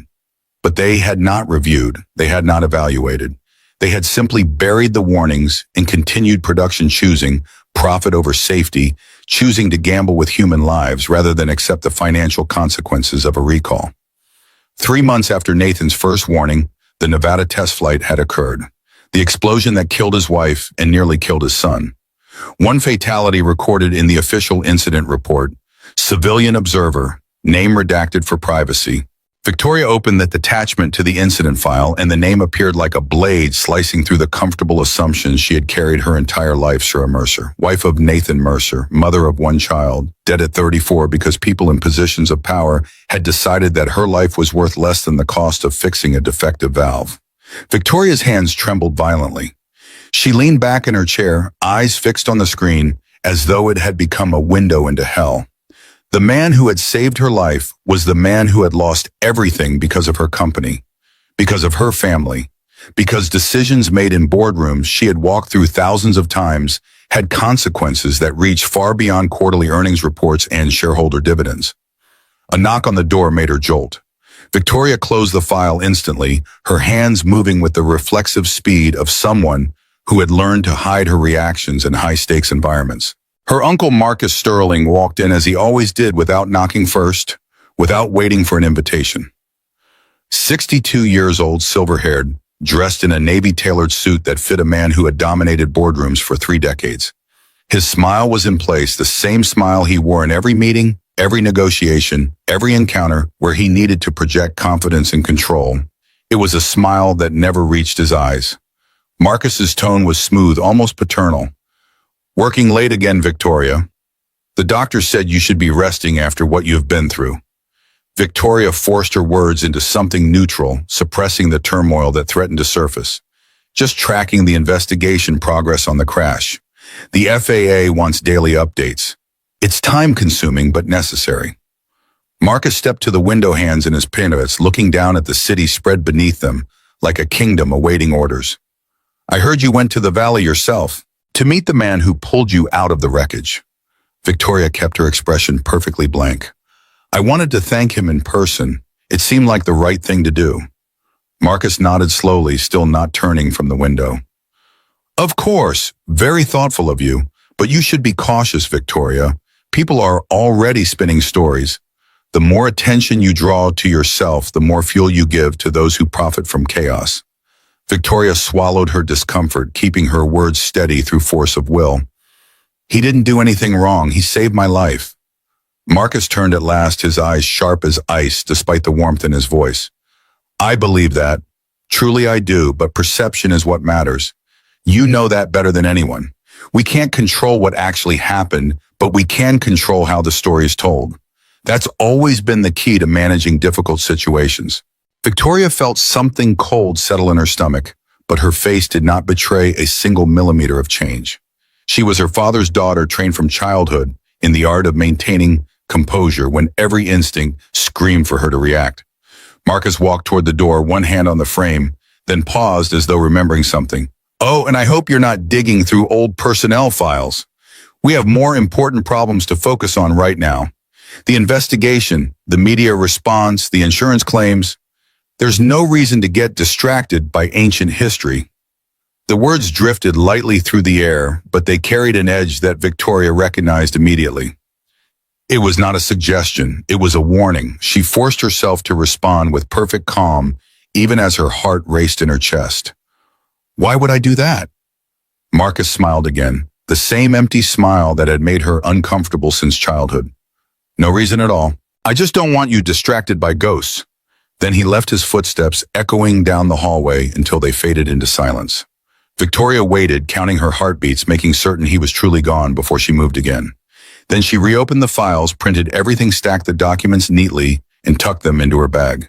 She left the building in a thin drizzle that had begun sometime during her conversation with Marcus, her mind spinning with implications she was not yet ready to fully accept. The man who had saved her life had been destroyed by her company, by her family, by decisions made by people she had trusted, people she had worked beside for years without ever questioning whether they deserved that trust. Now she stood before a choice that would define who she was and what she believed in. She could bury the truth, protect the family name, preserve the empire that 3 generations of Sterlings had built. Or she could expose it and shatter everything from within. As she settled into the driver's seat of her car, watching raindrops hit the windshield like tiny needles, another thought slipped in, unwelcome but impossible to ignore. If Marcus knew she was investigating, if he knew what she had found, she would be the next target. Victoria started the engine, headlights cut through the silvery gray rain. She drove home, but this time she checked her rearview mirror every few minutes. Maybe it was paranoia. Maybe she was overreacting, letting the trauma of the crash amplify every shadow into a threat. But a woman who had just survived a plane crash knew better than anyone that sometimes paranoia was the only reason you stayed alive. The night deepened around her as she navigated the rain-slicked streets, her thoughts churning with questions that had no easy answers. Who had tampered with her plane? Why had Marcus seemed so interested in what files she might be accessing? And what was she willing to sacrifice to find the truth? Behind her, somewhere in the darkness of the city, a car pulled away from the curb and followed at a careful distance, its headlights lost among the dozens of other vehicles still navigating the late-night streets. Victoria did not notice. She was too consumed by the documents in her bag. The files that proved her family's company had blood on its hands, the evidence that connected her survival to a tragedy she had never known existed. The rain continued to fall, washing the streets clean, even as it obscured the threats that moved through the shadows. Victoria Sterling had spent her entire career believing that doing the right thing and protecting her family were the same goal. Tonight, for the first time, she understood that she might have to choose between them. And somewhere in a cabin by a lake, Nathan Mercer lay awake, staring at the ceiling, listening to the rain, and wondering if the woman he had saved would bring salvation or destruction to the quiet life he had built from the ruins of his former existence. The call came at 9:43 in the evening. Nathan's old flip phone, the one he kept charged not out of necessity, but out of habit formed during years when emergencies could strike. Without warning, buzzed against the kitchen table with a sound that seemed impossibly loud in the quiet cabin. He had been sitting in the darkness, unable to sleep, watching the last embers die in the wood-burning stove, while rain continued to assault the windows with relentless persistence. Ethan had finally fallen asleep an hour earlier, exhausted by the emotional weight of a day spent dodging questions he could not answer and accusations he did not understand. Nathan stared at the phone for 3 rings before picking it up, expecting a wrong number, or perhaps Frank checking in to report on the latest developments in town. The voice on the other end was neither. The words came through clear and controlled, carrying the authority of someone accustomed to being obeyed. "Mr. Mercer, this is Victoria Sterling. I need to meet you tonight. There's something in your file that I found, something important that changes everything I thought I knew about my company and my family." Nathan's hand tightened around the phone, his knuckles whitening in the dim light. "How did you get this number?" Victoria's response was matter-of-fact, unapologetic. "I have resources. That's not important right now. What's important is that I believe someone wanted you silent 6 years ago, and I believe that same someone may have tried to kill me 2 days ago. I'm already on my way to your location. I should be there in about 10 minutes. Nathan felt the familiar tension building in his shoulders, the defensive posture of a man who had learned through painful experience that involvement with powerful people led only to destruction. "I don't think that's a good idea. The press is watching this area. If you're seen coming here, it will only make things worse for both of us." Victoria's tone carried an edge of urgency that cut through his objections. "I know they're watching. I also know that whoever is behind this isn't going to stop with bad press coverage. I have documents that prove my uncle signed off on the defective systems that killed your wife. I have evidence that the same kind of tampering that destroyed your life may have been used to bring down my plane. If we don't act quickly, neither of us may get another chance." A thud from Ethan's room interrupted before Nathan could respond. The sound was wrong, too heavy for a book falling, too sharp for a child simply shifting in his sleep. Nathan dropped the phone and moved toward the hallway, his heart already racing with a fear that bypassed rational thought entirely. Ethan was sitting upright in his bed, clutching his chest with both hands, his face pale and drenched in sweat that glistened in the faint light from the hallway. His mouth hung open and struggling to drag air into lungs that seemed to have forgotten how to function. Each breath was shallow, thin, desperate, the terrible sound of airways closing against their owner's will. Nathan grabbed the inhaler from the bedside table, the emergency medication that had saved his son's life 3 times before during attacks that came without warning in the night. He shook it, pressed it to Ethan's lips, and squeezed. Nothing happened. No hiss of medication, no relief flooding into struggling lungs. The canister was empty. Panic seized Nathan's throat as he tore open the bathroom cabinet where he kept the backup inhaler, the one he checked every month to ensure it was full and ready for exactly this kind of emergency. The shelf where it should have been sitting was bare. The medication was gone. A cold realization crept through Nathan's terror. He had checked that cabinet 3 days ago. The backup inhaler had been there full and ready. Someone had been in his home. Someone had taken it. Ethan's gasping grew more desperate, his lips beginning to take on the bluish tint that signaled oxygen deprivation reaching dangerous levels. His small fingers clutched at the bed sheets, then at Nathan's arm, seeking reassurance that his father could not provide. The boy's eyes were wide with terror, the primal fear of suffocation overwhelming every other thought. Nathan scooped his son into his arms and ran for the front door, his mind racing through options that all seemed impossibly far away. The nearest hospital was 40 minutes by car, on roads that became treacherous in heavy rain. An ambulance would take even longer to reach them, assuming cell service held long enough to complete the call. Every second that passed was a second closer to the point of no return.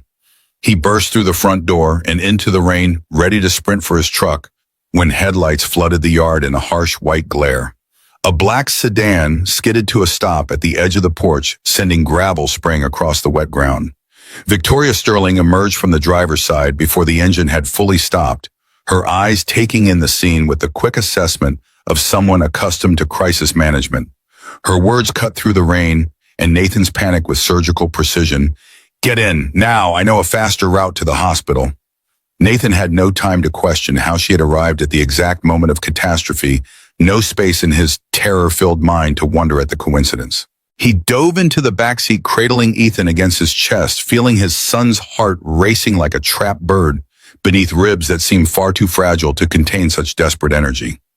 Victoria was back behind the wheel before he had fully closed the door, and the car tore down the dirt road with an acceleration that pressed Nathan back into the leather seats. The drive that usually took 40 minutes, Victoria crushed into 25. She drove with the focused intensity of a race car driver, taking corners at speeds that should have sent them spinning off the mountain roads, somehow maintaining control through sheer force of will. The windshield wipers fought a losing battle against the deluge visibility, reduced to a few meters of rain-blurred darkness, punctuated by the harsh glare of headlights. Nathan held Ethan close, his words cracking with desperation as he whispered encouragement that felt hollow against the reality of his son's deteriorating condition. "Stay with me, Ethan. Stay with me. We're almost there. Just keep breathing, one breath at a time." You can do this.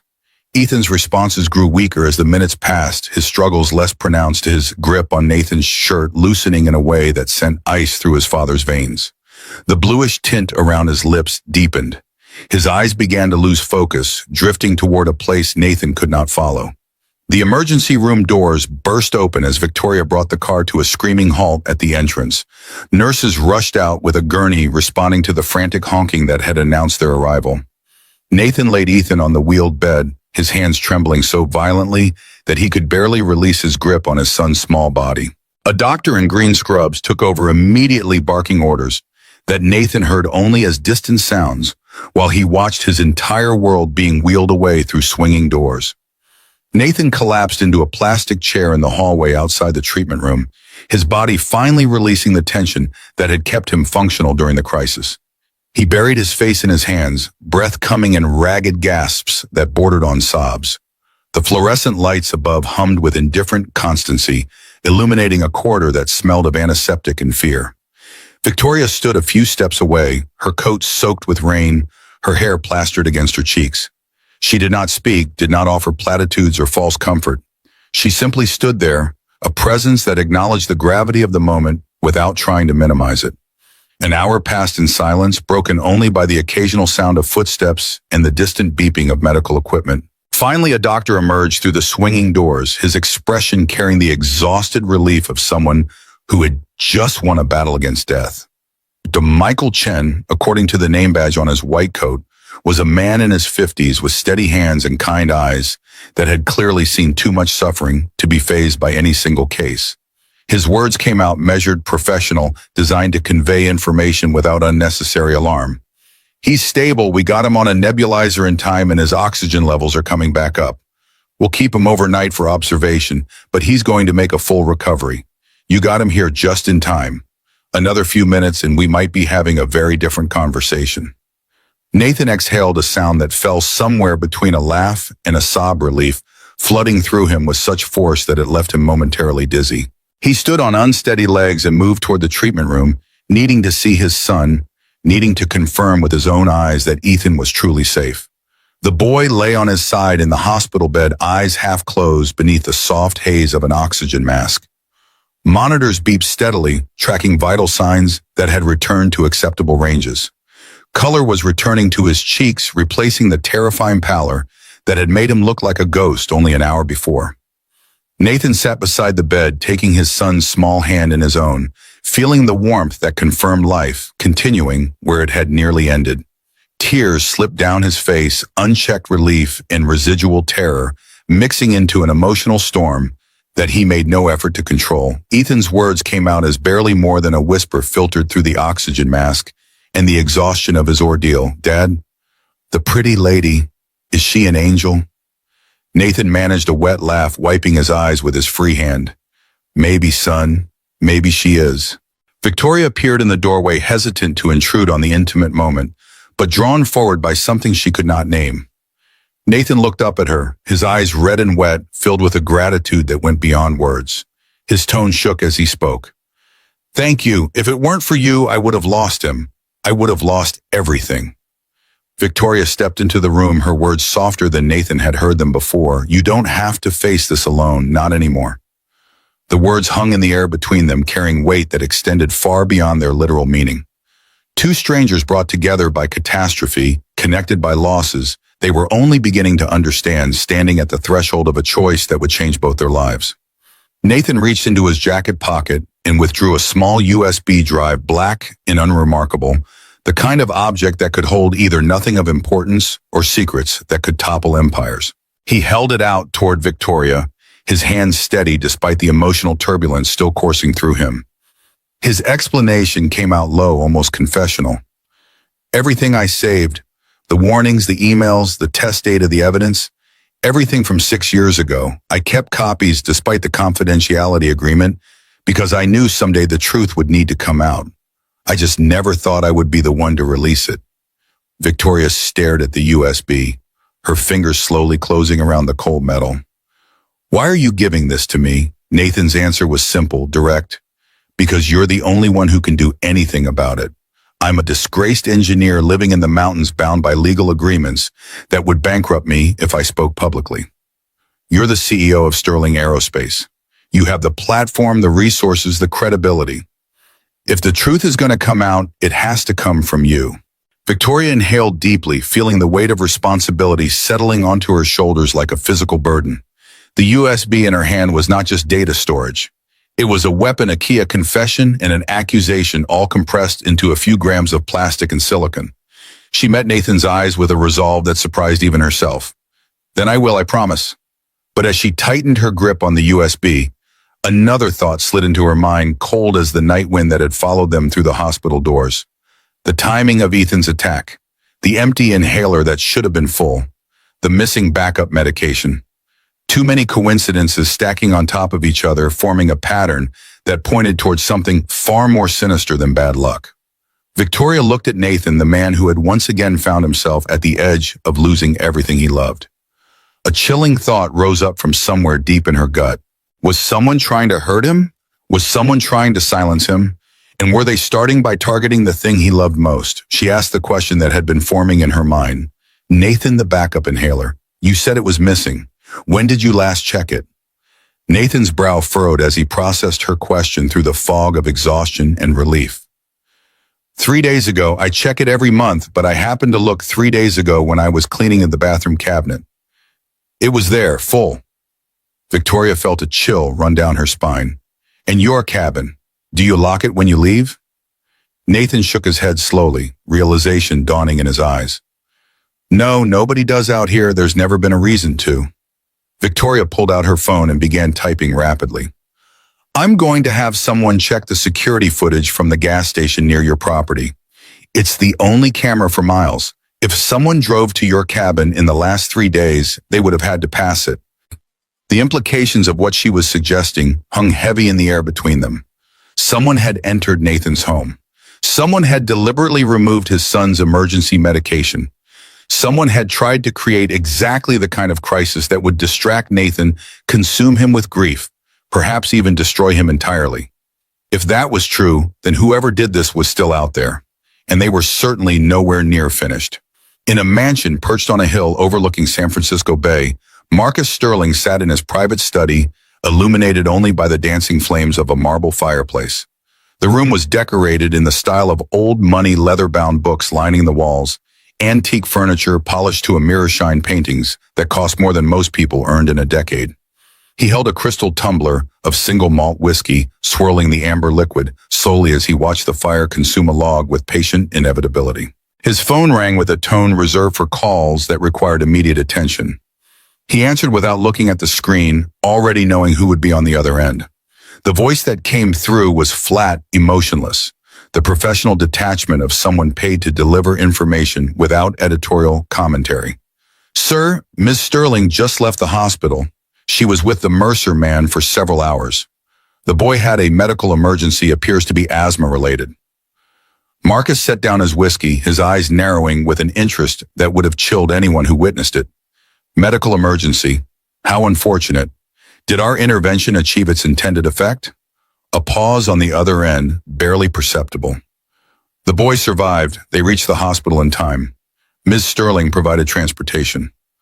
Marcus stood and walked to the window, looking out at the city lights that sparkled below like fallen stars. His reflection in the glass showed a face that might have been handsome once, but had hardened over decades into something closer to carved stone. When he spoke again, his tone carried no emotion whatsoever, not anger, not disappointment, not even frustration. His words came out as cold calculations. Survived. That's unfortunate. The objective was to create a distraction, something to keep Mercer occupied with personal concerns while we addressed the larger problem. A grieving father would have been too consumed by loss to pursue matters that don't concern him. The voice on the phone maintained its professional neutrality. Should I arrange another intervention? Marcus considered the question for a long moment, weighing options with the same detachment he would apply to a business decision involving quarterly projections and market analysis. Finally, he shook his head, though the gesture was invisible to his caller. His instructions were precise, methodical no. Another incident so soon would raise suspicions. We need to be more subtle, focus on Victoria instead. I want to know everything she's doing, everyone she's meeting, every file she's accessing. If she has something that could damage the company, I need to know what it is and where she's keeping it before she has a chance to use it." The call ended without farewell. Marcus returned to his chair, picked up his whiskey, and resumed his contemplation of the fire.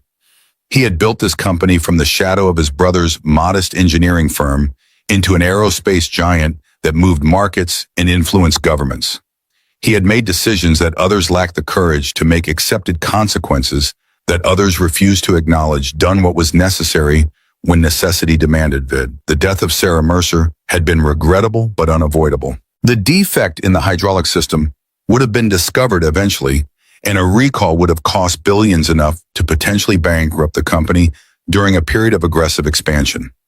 The risk calculation had been simple: a small probability of failure multiplied by a limited number of potential casualties versus the certain destruction of everything he had worked to build. Mathematics favored proceeding with production, and mathematics did not lie. Nathan Mercer had been a nuisance, a moralistic engineer who did not understand that business operated by different rules than the academic laboratories where theories were tested without consequences. His warnings had been noted, evaluated, and dismissed because the analysis showed that the potential benefits of moving forward outweighed the potential costs. That Sarah Mercer had been among those costs was tragic, but tragedy was simply another variable to be managed through legal agreements and financial settlements. Now Victoria was digging into matters that should have remained buried, stirring up ghosts that Marcus had spent considerable resources putting to rest. His niece had always been idealistic, a trait she inherited from her father, Marcus's brother, who had founded Sterling Aerospace with dreams of advancing human flight rather than maximizing shareholder value. That idealism had been useful when it came to public relations and company culture, but it became dangerous when it led to investigations that threatened the foundations upon which the company's success was built. Marcus would handle Victoria as he had handled every other obstacle in his path, with patience, precision, and an absolute willingness to do whatever was necessary to protect what he had created. Family loyalty had its limits, and those limits ended where the survival of his legacy began. 3 days passed before Victoria felt prepared to take the next step. She spent those days in careful preparation, reviewing the files Nathan had given her, consulting with lawyers whose discretion could be trusted, and making arrangements that would protect the evidence, even if something happened to her personally. The paranoia that had seemed excessive on the night of her near-fatal car ride had solidified into justified caution as she realized the full scope of what she was confronting. The security footage from the gas station had confirmed her worst suspicions. A black SUV with tinted windows had passed the camera heading toward Nathan's property 2 nights before Ethan's attack, then returned 3 hours later heading back toward the main highway. The license plate was registered to a shell company that, after several layers of corporate obfuscation, traced back to a security firm that had done contract work for Sterling Aerospace for over a decade. Someone had been sent to Nathan's cabin. Someone had deliberately removed the medication that could save his son's life. And that someone was connected to her own company, to her own family, to the uncle who had warned her not to dig through old files. The meeting took place in a small, unmarked conference room inside a law office on the edge of downtown San Francisco. Victoria had chosen the location specifically because it had no connection to Sterling Aerospace, no history of representing any parties involved in the matter at hand, no reason for anyone watching her movements to suspect its significance. Victoria sat at one end of a long table. Nathan sat at the other, having driven down from the mountains after arranging for Frank Patterson to watch Ethan during his absence. Between them, Dr. Rebecca Walsh, an independent forensic engineer with 3 decades of experience in aviation safety, connected the USB to her laptop with the careful movements of someone who understood that the data she was about to review might be explosive in more than a metaphorical sense.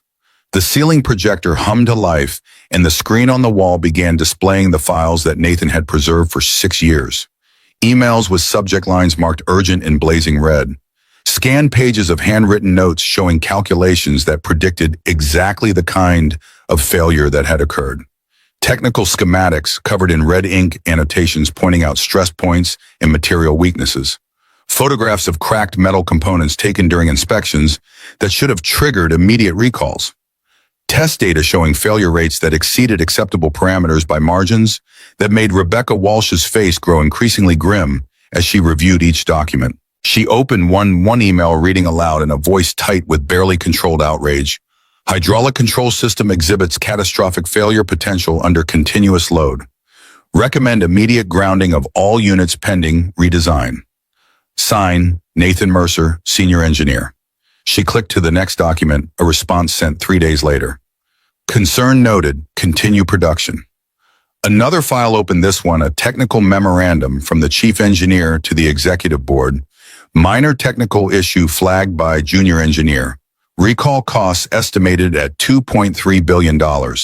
Recommend internal review rather than public action. Rebecca leaned back in her chair, her expression a mixture of professional assessment and personal disgust. Her words came out measured, each one carrying the weight of expertise earned through decades of analyzing exactly these kinds of failures. This is undeniable, incriminating evidence.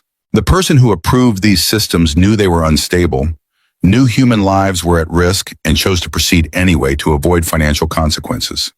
Victoria's tone dropped to something barely above a whisper. Who signed off on it? Rebecca opened the scanned approval form that had authorized continued production despite the documented risks.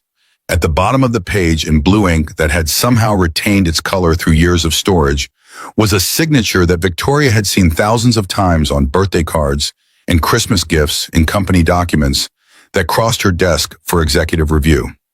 Marcus Sterling. The room fell into silence, the kind of silence that follows revelations too large to be immediately processed.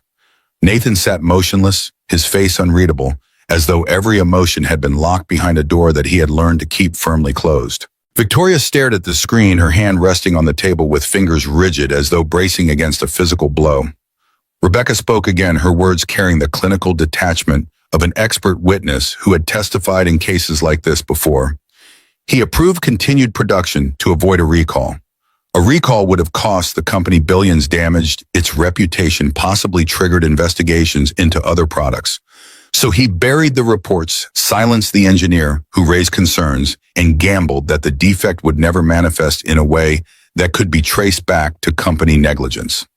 She turned to Nathan, acknowledging his presence in the room with a respect that seemed at odds with the way he had been treated by the company he once served. He blamed the pilot when the explosion happened, and when that explanation proved insufficient to prevent questions, he made sure the man who had warned them would never be able to warn anyone else. Nathan's response came out flat, drained of the anger that had once burned within him. They fired me the day after the explosion, threatened to ruin me if I ever spoke a word about what I knew, said I would never work in aerospace again, that they would ensure every company in the industry knew I was a troublemaker who made unfounded accusations against his employers. They made me sign an agreement that turned my silence into a legal obligation enforced by the threat of financial destruction. Victoria rose abruptly and walked to the window. Rain left long streaks across the cold glass, distorting the view of the city beyond into something abstract and uncertain.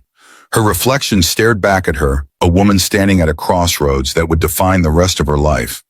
Her words carried the weight of calculation mixed with conscience. If I make this public, the company will collapse. Thousands of people will lose their jobs. My family's reputation will be destroyed forever. Everything my father built, everything I've worked to maintain, will be reduced to ash and legal proceedings. Nathan looked at her across the length of the conference table, his eyes meeting her reflected gaze in the window. And if you don't, more people will die. The same systems or systems like them are still in production. The same culture that buried my warnings is still making decisions about what risks are acceptable. Your plane went down because someone decided to solve a problem by eliminating the person asking questions. How long before they try again? How long before someone who doesn't survive a crash becomes another statistic in a report that gets filed away and forgotten? Victoria turned from the window, facing him directly. Two people connected by tragedy, standing on opposite sides of a choice that only one of them could make. Her decision came out quiet but absolute. Then I know what I have to do. Victoria then placed a folder on the table, her expression hardening. There's something else, something I discovered in the last 3 days that changes everything. She opened the folder and spread photographs across the table. Security camera footage showing a black SUV, license plate records. Corporate registration documents tracing ownership through shell companies back to Sterling Aerospace. Her words were measured, each one landing like a hammer blow. Someone entered Nathan's cabin 2 nights before Ethan's asthma attack. Someone removed his backup inhaler, the medication that could have saved his son's life. The vehicle that made that trip can be traced back to a security firm that has worked for Sterling Aerospace for over a decade. Nathan's face went pale as the implications sank in. His hands gripped the edge of the table so hard his knuckles turned white. Victoria continued, her gaze fixed on the documents before her. My uncle didn't just cover up defective systems 6 years ago. He didn't just silence the engineer who tried to warn people. When that engineer resurfaced by saving my life, Marcus tried to eliminate the threat again. And this time he was willing to hurt a child to do it. Rebecca Walsh looked between them, her professional composure finally cracking. You have evidence of attempted harm to a minor. Victoria nodded grimly. I have enough to add attempted endangerment charges to the corporate negligence case. Marcus Sterling didn't just make a business decision that cost lives. He actively tried to hurt a 9-year-old boy to protect his secrets. Nathan's words came out strangled, barely audible. He tried to kill my son, to keep me quiet. Victoria met his eyes, and in that moment, whatever hesitation she had felt about exposing her family disappeared completely. He tried, he failed, and now he's going to answer for it. The days that followed were a blur of activity concealed beneath a surface of apparent normalcy.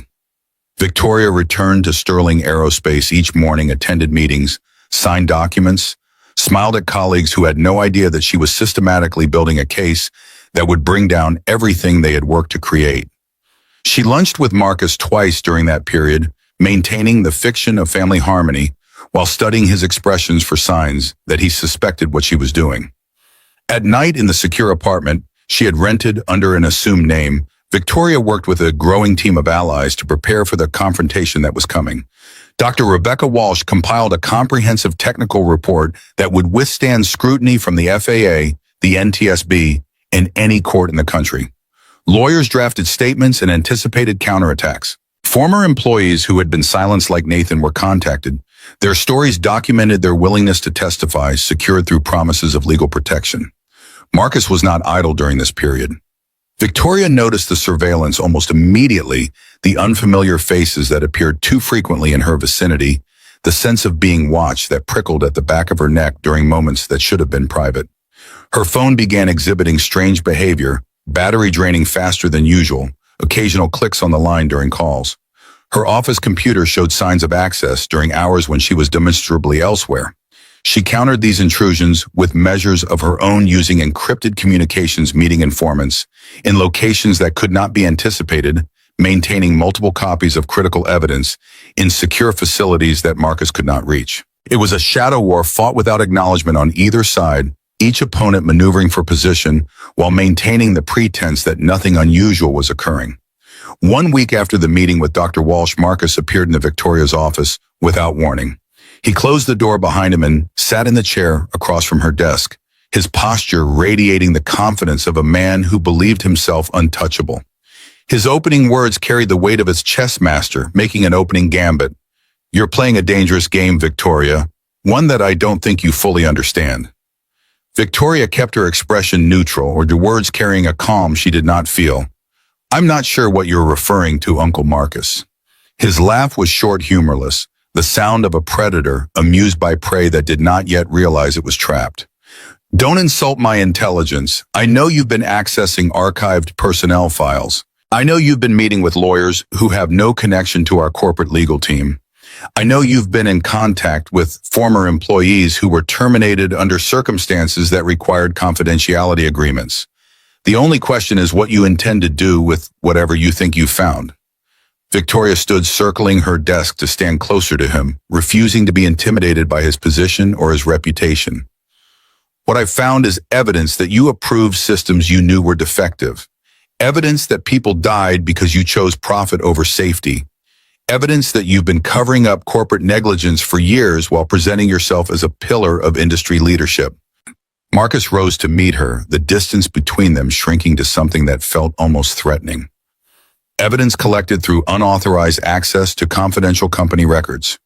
evidence that violates the terms of settlements reached with full legal representation, evidence that could be characterized as corporate espionage if it fell into the hands of prosecutors looking to make a name for themselves. Victoria did not back down. Evidence that proves you killed people, Marcus, not with your own hands, but with decisions you made in boardrooms, while real human beings trusted that the planes they were boarding had been built by people who cared whether they lived or died. She paused, then added words that made Marcus's expression flicker for the first time. And evidence that you sent someone to Nathan Mercer's cabin 3 days ago? Evidence that you had his son's medication removed. Evidence that you tried to kill a 9-year-old boy to keep his father silent. Marcus's composure cracked just for a moment, just enough for Victoria to see the calculation happening behind his eyes. He had not expected her to know about that. He had not expected her to have proof. His tone dropped to something cold, threatening. You have no idea what it takes to run a company like this. The decisions that have to be made, the trade-offs that can't be avoided, the realities of competing in an industry where weakness means extinction. Your father understood that even if he pretended otherwise in public. Everything I've done to protect what he built. Victoria's response came out quiet but unyielding. My father would never have signed off on systems he knew could kill people. He would never have tried to murder a child. That's the difference between what he built and what you've turned it into. Marcus stepped closer, his face inches from hers, his words a whisper that carried more menace than any shout. If you pursue this, I will destroy you. Not just professionally, not just financially, but completely. I will ensure that every aspiration you've ever had turns to dust in your hands. I will take everything you care about and reduce it to nothing. That is not a threat, Victoria. It is a promise. Victoria met his gaze without flinching, something hardening in her chest that felt like either courage or desperation.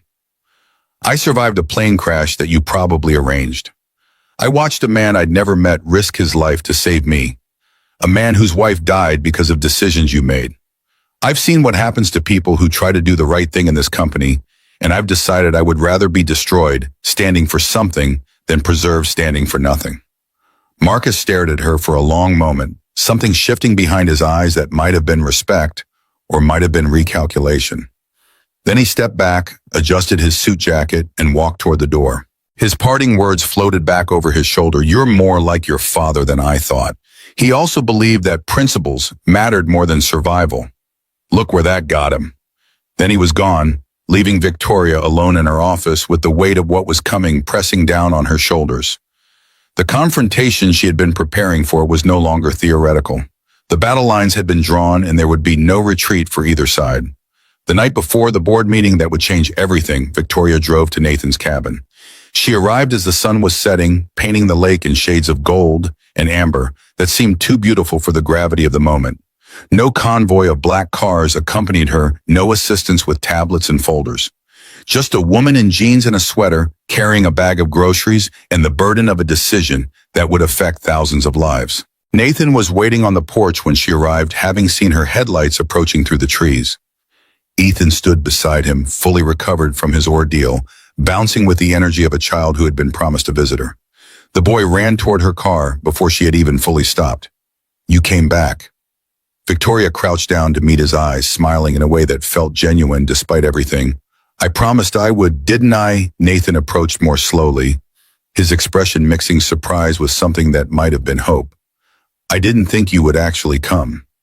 Victoria straightened, meeting his gaze directly. I'm not here as a CEO tonight.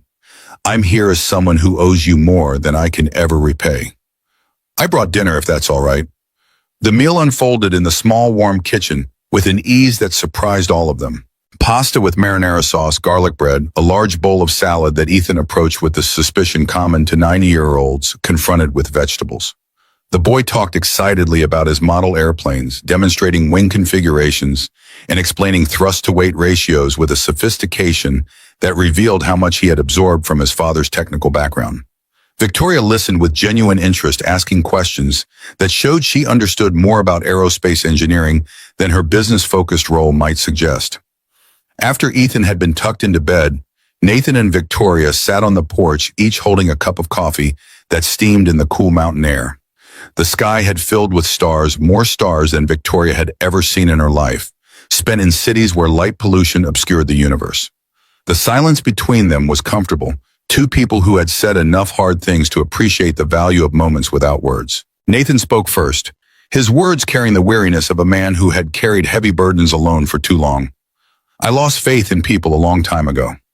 After Sarah died, after they fired me and threatened me into silence, I believed that doing the right thing only gets you crushed, that the world rewards those who play by its rules and destroys those who try to change them. Victoria turned toward him, her expression open in a way that corporate masks never allowed. And now Nathan's answer came slowly, each word considered before it was spoken. Now I think maybe it still matters. Because of what you're doing, you're risking everything, your career, your reputation, your family relationships, not because you have to, but because you believe it's right. Not many people would make that choice. Most would find reasons to look away, to convince themselves that the problems are too big or too complicated or someone else's responsibility. Victoria shook her head, gently deflecting the praise with characteristic modesty. I'm only doing what you did first. If anyone deserves the word brave, it's you. I'm just finally listening to what you tried to tell us 6 years ago. She paused, her gaze drifting toward the darkness beyond the porch. I can't stop thinking about Sarah, a woman I never met whose death I share responsibility for even though I didn't know about it until days ago.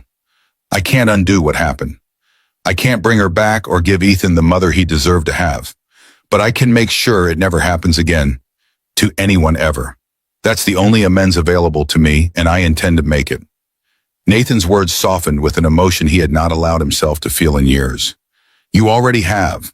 Whatever happens tomorrow, whatever the consequences turn out to be, you've already done more than anyone else was willing to do. That matters. It matters more than you know.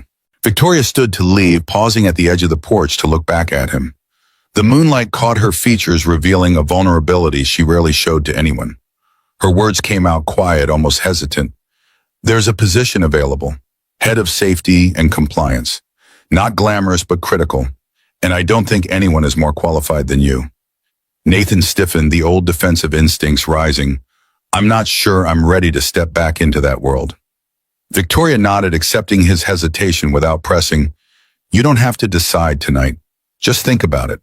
The company is going to need people who aren't afraid of the truth, who have already proven they'll fight for what's right, even when it costs them everything.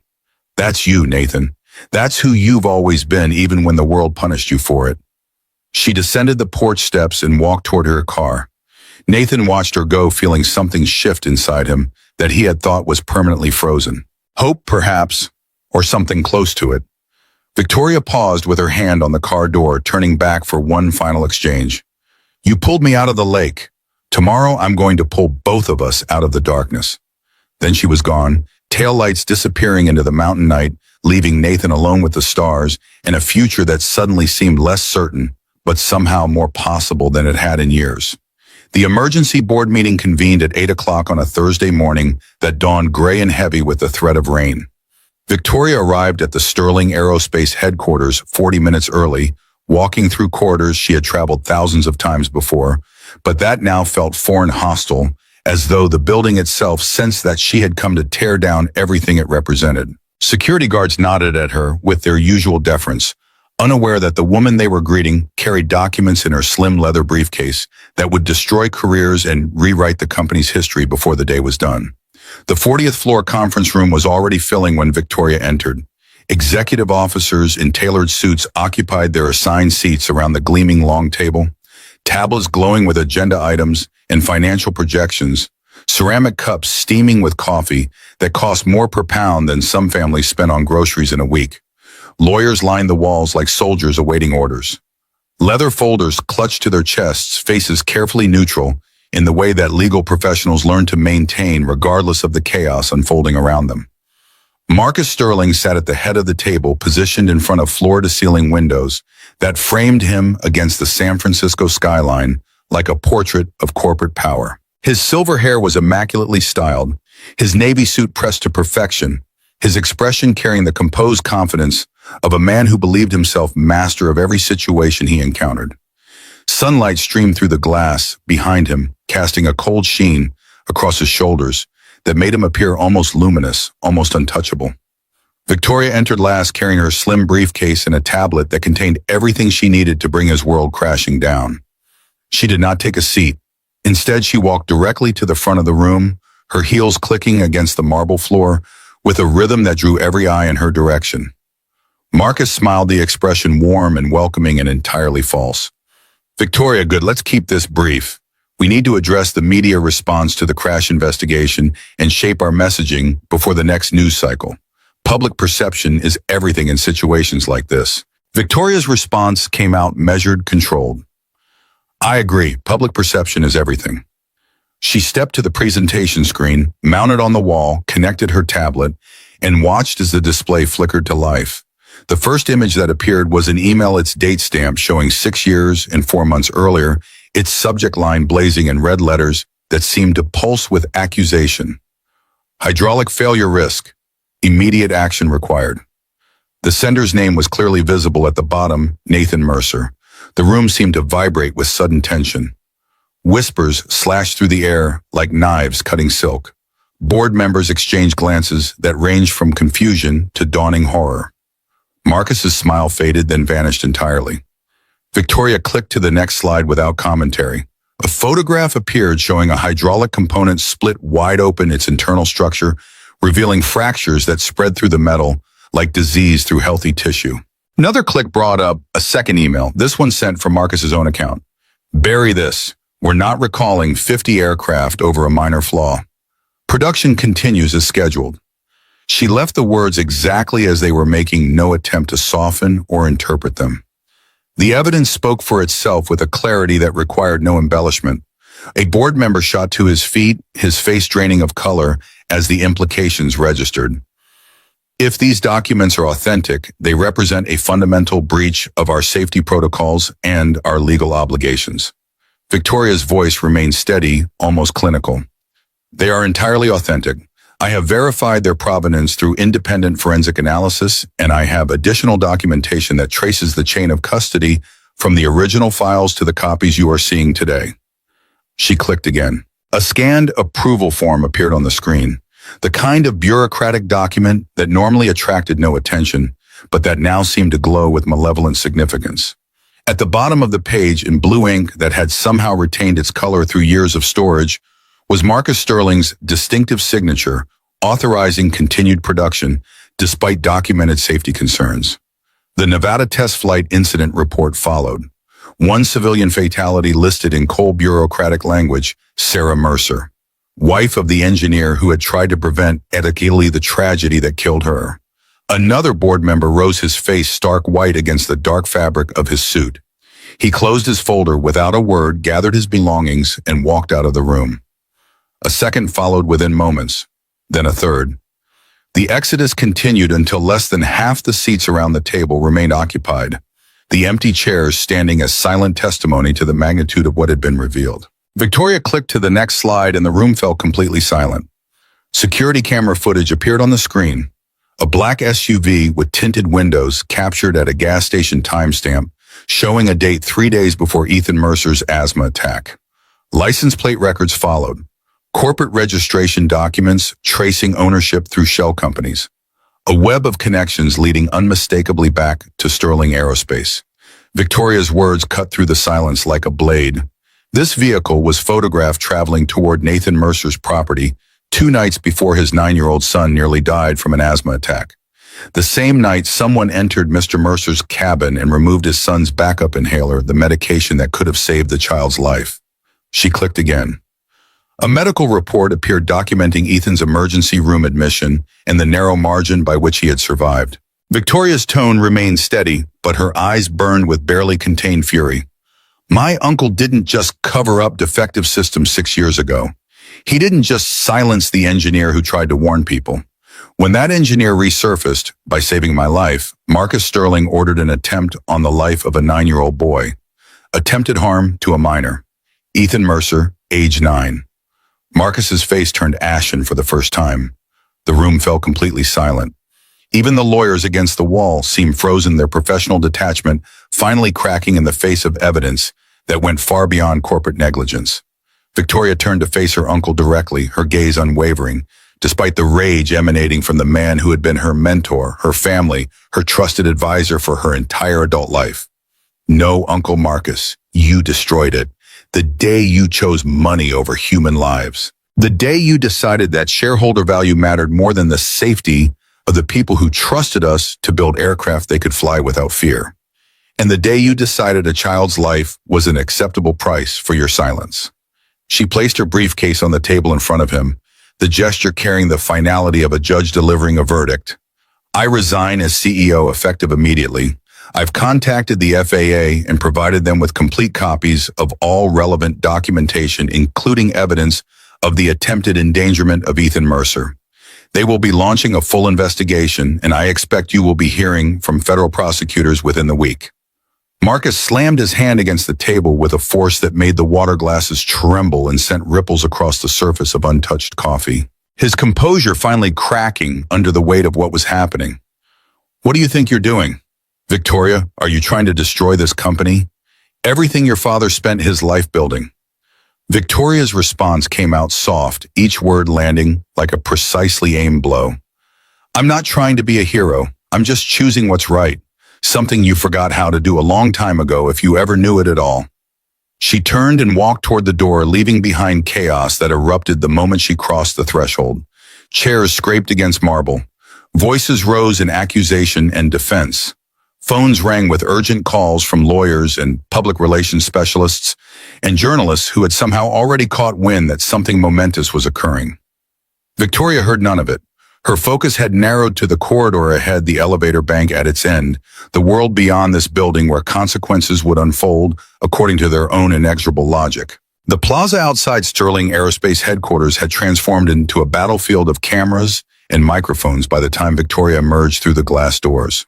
Reporters had gathered in dense clusters, their questions overlapping into a cacophony of demands for information, confirmation, denial, anything that could be packaged into headlines and breaking news alerts. Security personnel struggled to maintain order as Victoria descended the steps, their efforts hampered by the sheer number of media representatives who had materialized as if summoned by some invisible signal. A reporter lunged forward, microphone extended like a weapon. Ms. Sterling, is it true you're accusing your own uncle of corporate negligence and attempted harm to a child? Victoria paused on the third step from the bottom, turning to address the assembled press with a composure that belied the turmoil still churning beneath her professional exterior. I'm not accusing anyone. The evidence speaks for itself, and I have provided that evidence to the appropriate regulatory authorities. I will cooperate fully with all investigations related to safety at Sterling Aerospace, past and present. Beyond that, I have no further comment at this time. Another reporter pushed closer. What about Marcus Sterling?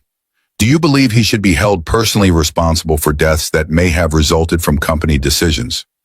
Victoria's answer came out carefully measured. That determination is for investigators and courts to make, not for me. My role was to ensure that the relevant information reached the people who have the authority and expertise to evaluate it properly. I have fulfilled that responsibility to the best of my ability. She descended the remaining steps and walked toward her waiting car, ignoring the shouted questions that followed her like hungry dogs pursuing prey. Inside the vehicle, her hands finally began to shake, the adrenaline that had sustained her through the confrontation giving way to exhaustion and uncertainty about what would come next. She had done what she believed was right, but rightness offered no guarantee of outcome, no protection against the retribution that Marcus would certainly attempt to deliver. At the cabin by the lake, Nathan sat on his porch with his laptop balanced on his knees, watching the news unfold through a screen that felt both impossibly distant and uncomfortably intimate. The headline crawling across the bottom of the page read, CEO exposes family cover-up in deadly aircraft scandal. Attempted harm to child alleged. Beneath it, footage showed Victoria descending the steps of Sterling Aerospace, her face composed and resolute, surrounded by the chaos she had deliberately created. He closed the laptop and set it aside, turning his attention to the lake that stretched before him in the late morning light. The water lay still, reflecting the mountains and the sky with mirror-perfect clarity, as if the natural world had decided to offer a moment of peace, in contrast to the human drama unfolding elsewhere.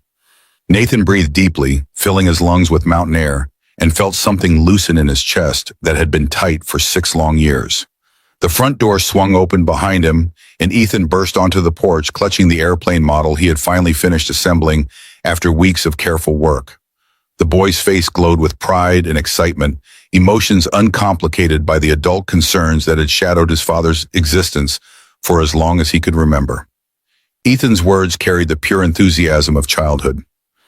"Dad, I finished it. Look, I got the wings perfectly level this time, and the landing gear actually retracts like a real plane."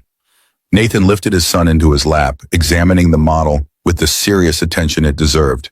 "It's perfect, Ethan. You did an amazing job."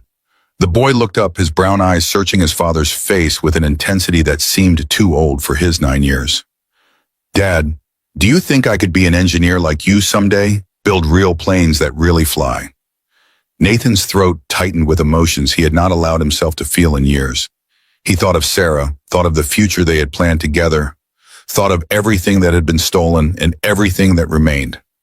He thought of the years spent hiding from the world, convincing himself that safety lay in isolation, that the only way to protect what he loved was to withdraw from everything else. His answer came out rough with feeling he could no longer suppress. "You can be anything you want to be, son, and I'll be here every step of the way helping you reach whatever dreams you decide to chase." 2 days later, Victoria returned to the valley. No convoy of black cars announced her arrival. No assistants accompanied her with tablets and folders and the paraphernalia of corporate power. She drove a rental sedan, wore jeans and a casual sweater, and carried nothing but a bag of groceries in a manila envelope containing documents that would change Nathan's life if he chose to accept what they offered. Nathan was waiting outside when she arrived, having heard her car approaching through the trees. Ethan stood beside him, bouncing on his heels with barely contained excitement. The boy ran toward her. "You came back again?" Victoria crouched to meet his eyes, her smile genuine and warm. "I told you I would, and I brought more books about airplanes, plus something special for your dad." Nathan approached more slowly, his expression mixing surprise with something that might have been hope. "I saw the news. All of it. You actually did it. You brought down your own family to expose what they did." Victoria straightened, meeting his gaze directly. "I brought down the people who deserve to fall. My family name means nothing if it's built on lies and covered in blood.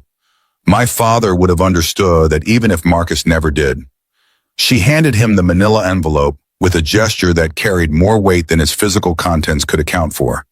"I have something for you. A job offer if you want it. Head of Safety and Compliance for what's left of Sterling Aerospace after the restructuring is complete. Full authority over safety decisions, reporting directly to the new board with contractual protections that prevent anyone from overriding your recommendations or retaliating against you for making them." Nathan opened the envelope, scanning the documents inside with eyes that had reviewed thousands of technical specifications and legal agreements throughout his career. The terms were exactly as Victoria had described: comprehensive protections wrapped around a position that would give him real power to prevent tragedies like the one that had destroyed his family. His words came out uncertain, touching wounds that had not fully healed. "I'm not good at politics. I don't know how to navigate boardrooms or manage executives who think safety is an obstacle to profit." Victoria's response carried conviction born from everything she had witnessed and done. "Good. I don't need a politician. I need an engineer who sees what others miss, who speaks truth even when it's uncomfortable, who cares more about doing the right thing than about protecting his own position." That's you, Nathan. That's who you've always been, even when the world punished you for it.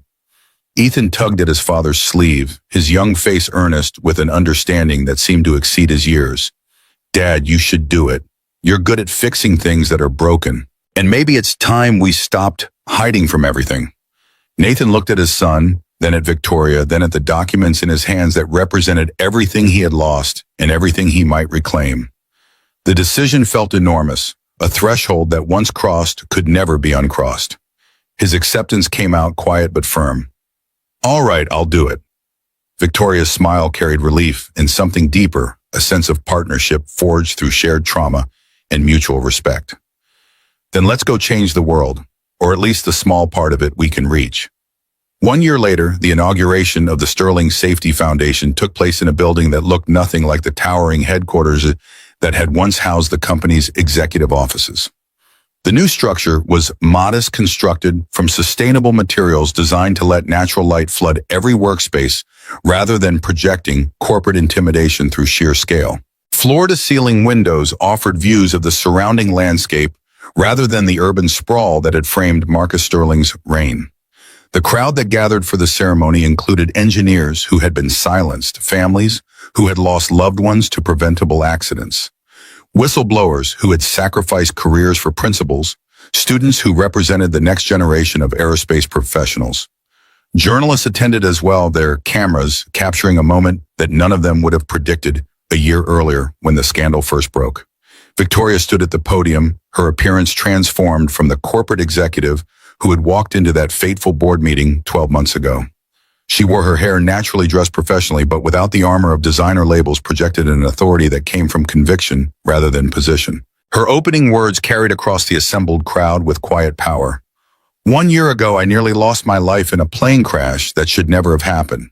A crash caused not by mechanical failure or pilot error, but by decisions made in boardrooms by people who valued profit more than the lives of those who trusted them. She paused, letting the weight of the statement settle before continuing. But one man chose differently. 6 years before my plane went down, Nathan Mercer warned my company about a critical flaw in our hydraulic systems. He sent 7 separate warnings, each one more urgent than the last, each one documenting exactly the danger that would eventually claim his wife's life and nearly claim mine. And for his courage, for his integrity, for his absolute commitment to doing what was right, he was fired, silenced, and forced into exile. Victoria's gaze found Nathan in the front row, seated beside Ethan, who wore a pressed shirt and watched the proceedings with solemn attention. This foundation exists because of people like him, people who refuse to stay silent when they see wrong being done, people who believe that doing the right thing matters even when it costs them everything they have, people who understand that the measure of a company or a person or a society is not how it treats those who go along with comfortable lies, but how it treats those who insist on uncomfortable truths. The room rose in sustained applause, the sound echoing off walls that had been designed to honor rather than intimidate. Behind Victoria, screens displayed headlines that traced the story's arc from scandal to transformation. Marcus Sterling convicted on 12 counts of corporate negligence, additional charges for attempted endangerment of minor. Sterling Aerospace announces comprehensive safety reforms. Families of crash victims praise unprecedented corporate accountability. Frank Patterson took the stage next to 72-year-old Vietnam veteran, standing before the crowd with the same steady calm he had shown in jungles half a world away. His weathered hands gripped the podium as he addressed the assembled journalists and dignitaries. Frank's words carried the weight of a lifetime spent watching people reveal their true characters in moments of crisis. I knew Nathan Mercer for 6 years before any of this happened. He fixed my chainsaw, looked after his boy, and never asked for anything from anyone. When that plane went down into the lake, he didn't think twice. He just jumped in. That's not the action of a man with something to hide. That's the action of a man who does what's right because it's right, not because anyone is watching. He paused, his eyes finding Nathan in the crowd. I met his father once years ago. The old man told me something that stuck with me. He said you can build a house from rotten wood if you want to. It'll look fine for a while, might even hold up through a storm or two. But eventually the truth of what's inside will come out, and everything you built on that bad foundation will come crashing down. Frank's gaze swept across the audience, his tone hardening. Marcus Sterling built his empire on rotten wood.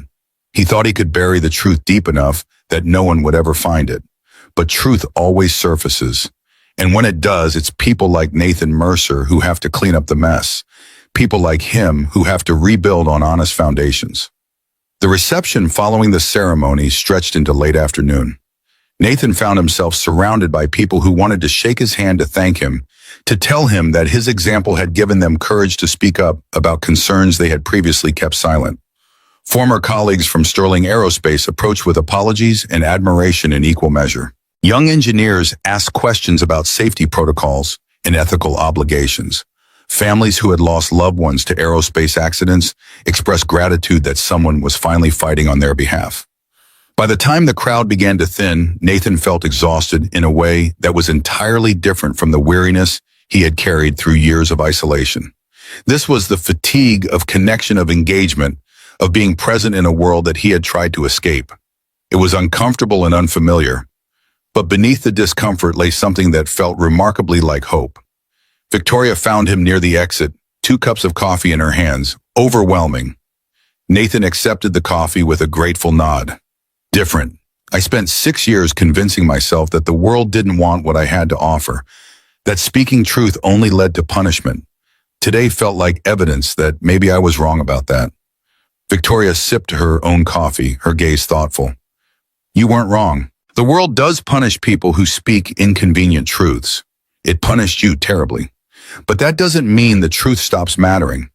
It just means that people who tell it need support, protection, institutions that will stand behind them when the powerful try to push back. She gestured at the building around them, at the foundation that bore her family's name, but served a purpose her uncle would have despised. That's what we're building here.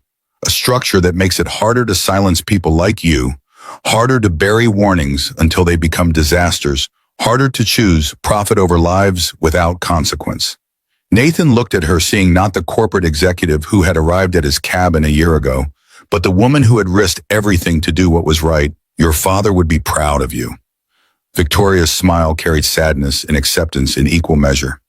I hope so. I spent years trying to honor his legacy by protecting the company he built. It took nearly dying to realize that his real legacy wasn't a corporation.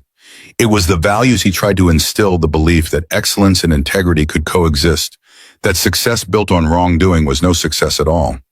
They stood in comfortable silence for a moment, 2 people who had found their way through darkness to something that resembled light. Then Ethan appeared, tugging at Nathan's sleeve with familiar urgency. Dad, can we go to the lake now?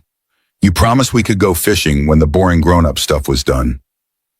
Nathan laughed, the sound surprising him with its naturalness. The boring grown-up stuff is done. Let's go home. The drive back to Lake Tahoe took 3 hours, the familiar mountain roads unfolding beneath tires that had traveled them countless times before.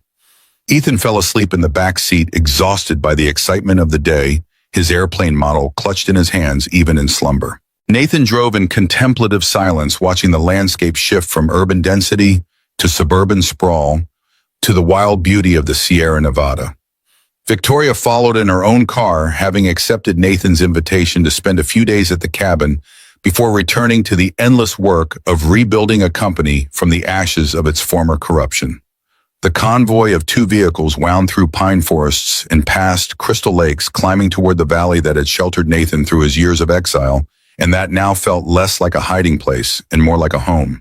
They arrived as sunset painted the sky in shades of gold and amber and deep crimson colors that reflected off the lake's surface and transformed the ordinary landscape into something approaching the sublime. Nathan carried the sleeping Ethan inside and tucked him into bed, then returned to find Victoria standing at the water's edge, her shoes discarded on the dock, her bare feet dangling over water that had witnessed tragedy and redemption in equal measure. He sat beside her, the wood of the dock warm beneath them from a day of absorbed sunlight. This is where it started, where I pulled you out. Victoria nodded, her eyes fixed on the distant mountains, and where you pulled me out of the darkness I didn't even know I was living in. I thought I was successful, powerful, in control of my life. I didn't realize how much of what I believed was built on foundations I had never examined. Nathan picked up a flat stone and skipped it across the water, watching the ripples spread outward in widening circles.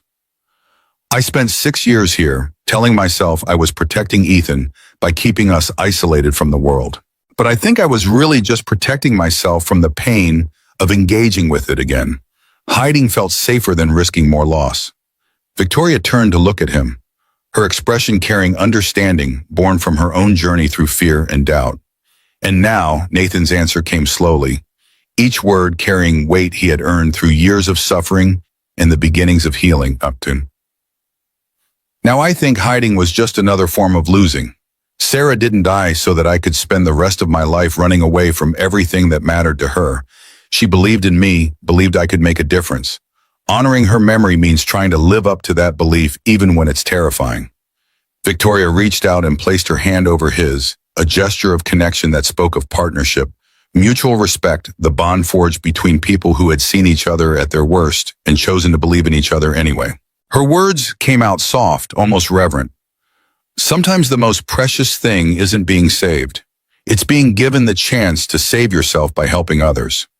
They sat together as darkness gathered around them, stars emerging one by one until the sky blazed with more light than the cities below could ever produce. The lake reflected the celestial display, creating the illusion of floating between two infinite expanses of glittering points. Somewhere in the cabin behind them, Ethan dreamed whatever dreams visited 9-year-old boys who had seen too much loss and were just beginning to believe that the world might contain more than pain. Nathan spoke into the darkness, his tone carrying conviction that had been hard-won through years of doubt. The truth always resurfaces, like that plane in the lake. It may sink for a while, it may seem lost forever, but eventually it comes back up. The question is whether anyone is willing to dive down and bring it to the surface, or whether we just let it rot in the depths where no one has to look at it. Victoria smiled, though he could barely see her face in the starlight. You dove. When everyone else would have looked away, you went into the water. That's who you are, Nathan. That's who you've always been. In his new office at Sterling Aerospace, Nathan sat at a desk that offered views of San Francisco Bay through windows that stretched from floor to ceiling. The space was modest by executive standards, deliberately so reflecting his belief that the work mattered more than the trappings of authority. Technical books lined the shelves, references he still consulted despite years away from active engineering. Photographs occupied prominent positions, Ethan holding his completed airplane model, grinning with gap-toothed pride. Sarah smiling in golden sunlight, captured forever in a moment of happiness that predated the tragedy that would claim her. On his desk lay an open folder containing a proposal for improved safety protocols, modifications to inspection procedures that would catch potential failures before they could become disasters. Small changes in the grand scheme of things, incremental improvements that would never make headlines or earn public recognition, but they would save lives, prevent tragedies, protect families from the kind of loss that had shattered his own. And this time no one ignored them, no one overrode him, no one silenced him anymore. His phone buzzed with a text message, the notification pulling his attention from the documents spread before him. The message was from Ethan, sent from the phone Nathan had finally agreed to let him have for emergencies. Dad, I got an A in science. My teacher says I have a gift for understanding how things work. She says I could be an engineer like you someday. Nathan smiled, typing his response. I'm so proud of you. I'll be home soon and we can celebrate. Love you, son. He set the phone aside and leaned back in his chair, looking out at the bay that sparkled in the afternoon light. Sailboats cut white wakes across the blue water. Planes descended toward the airport in the distance, each one carrying passengers who trusted that the aircraft they boarded had been built by people who cared whether they lived or died. 6 years ago, Nathan had believed his life was over. He had signed away his voice, buried. His expertise retreated into isolation that felt like death without the mercy of ending. He had been wrong about so many things, wrong about the futility of resistance, wrong about the impossibility of justice, wrong about his own capacity to find meaning in a world that had taken so much from him. The truth always mattered. Speaking it always cost something. But silence cost more. Extracted payment in different currency demanded sacrifices that accumulated over years until the debt became unpayable. He had paid his debts. He had spoken his truth. And somehow, against odds that had seemed insurmountable, the truth had prevailed. The lake shimmered under twilight as Nathan drove the final miles toward home, the familiar road unspooling beneath his tires like a ribbon leading back to everything that mattered. The cabin emerged from the pines as it always did, modest and welcoming smoke rising from the chimney where someone had already started a fire against the evening chill. Ethan burst from the front door before Nathan had fully stopped the truck, racing toward his father with the boundless energy that was one of childhood's greatest gifts. Nathan caught his son in an embrace that lifted the boy off his feet, spinning him around while laughter echoed off the surrounding mountains. This was what he had fought for, what he had nearly lost, what he had somehow managed to save through years of patience and pain and the unexpected grace of a woman who had crashed into his life and refused to leave. Victoria's car was parked beside the cabin, her visits having become regular occurrences over the past months. She emerged from the front door as Nathan set Ethan down 2 glasses of wine in her hands, the gesture of hospitality that had replaced the formal offerings of corporate compensation that had characterized their first meeting. The three of them sat on the dock as darkness gathered feet dangling over water that had witnessed their story from its violent beginning to whatever this moment represented. Not an ending, Nathan realized. Nothing ever truly ended. But perhaps a new beginning, a chapter that started from a place of strength rather than desperation. Ethan's voice broke the comfortable silence, carrying the innocent profundity that children sometimes achieved without trying. Dad, I've been thinking about what I want to be when I grow up. Nathan turned to his son, giving the question the serious attention it deserved. Oh, and what have you decided? Ethan's response came out with certainty that belied his years. I want to build things that help people. Like you do. Things that work the way they're supposed to so nobody gets hurt because someone didn't care enough to do it right. Nathan felt his throat tighten with emotion that no longer frightened him the way it once had. He pulled his son close, resting his chin on the boy's head, looking out at the lake that had taken so much and given back more than he had any right to expect. His words came out rough but true. That's exactly what your mother would have wanted for you, and I can't think of anything that would make me prouder. Victoria raised her glass in a silent toast, her expression carrying the weight of everything they had survived and the hope of everything that lay ahead. The stars emerged overhead, the same stars that had witnessed Nathan's darkest moments, now bearing witness to something that felt remarkably like peace. The lake lay still beneath them, patient and eternal, holding its secrets in depths that human eyes could not penetrate. But the surface reflected the sky above, creating a bridge between earth and heaven that seemed for this one moment close enough to touch. Nathan Mercer had saved a life and found redemption for his own. Victoria Sterling had lost an empire but reclaimed her soul. And Ethan, who had lost his mother before he could remember her face, now had a future built on truth and protected by integrity. A world where those who speak up are not punished for their courage. Where doing the right thing matters even when it costs everything. Where sometimes, just sometimes, even heroes get the ending they deserve.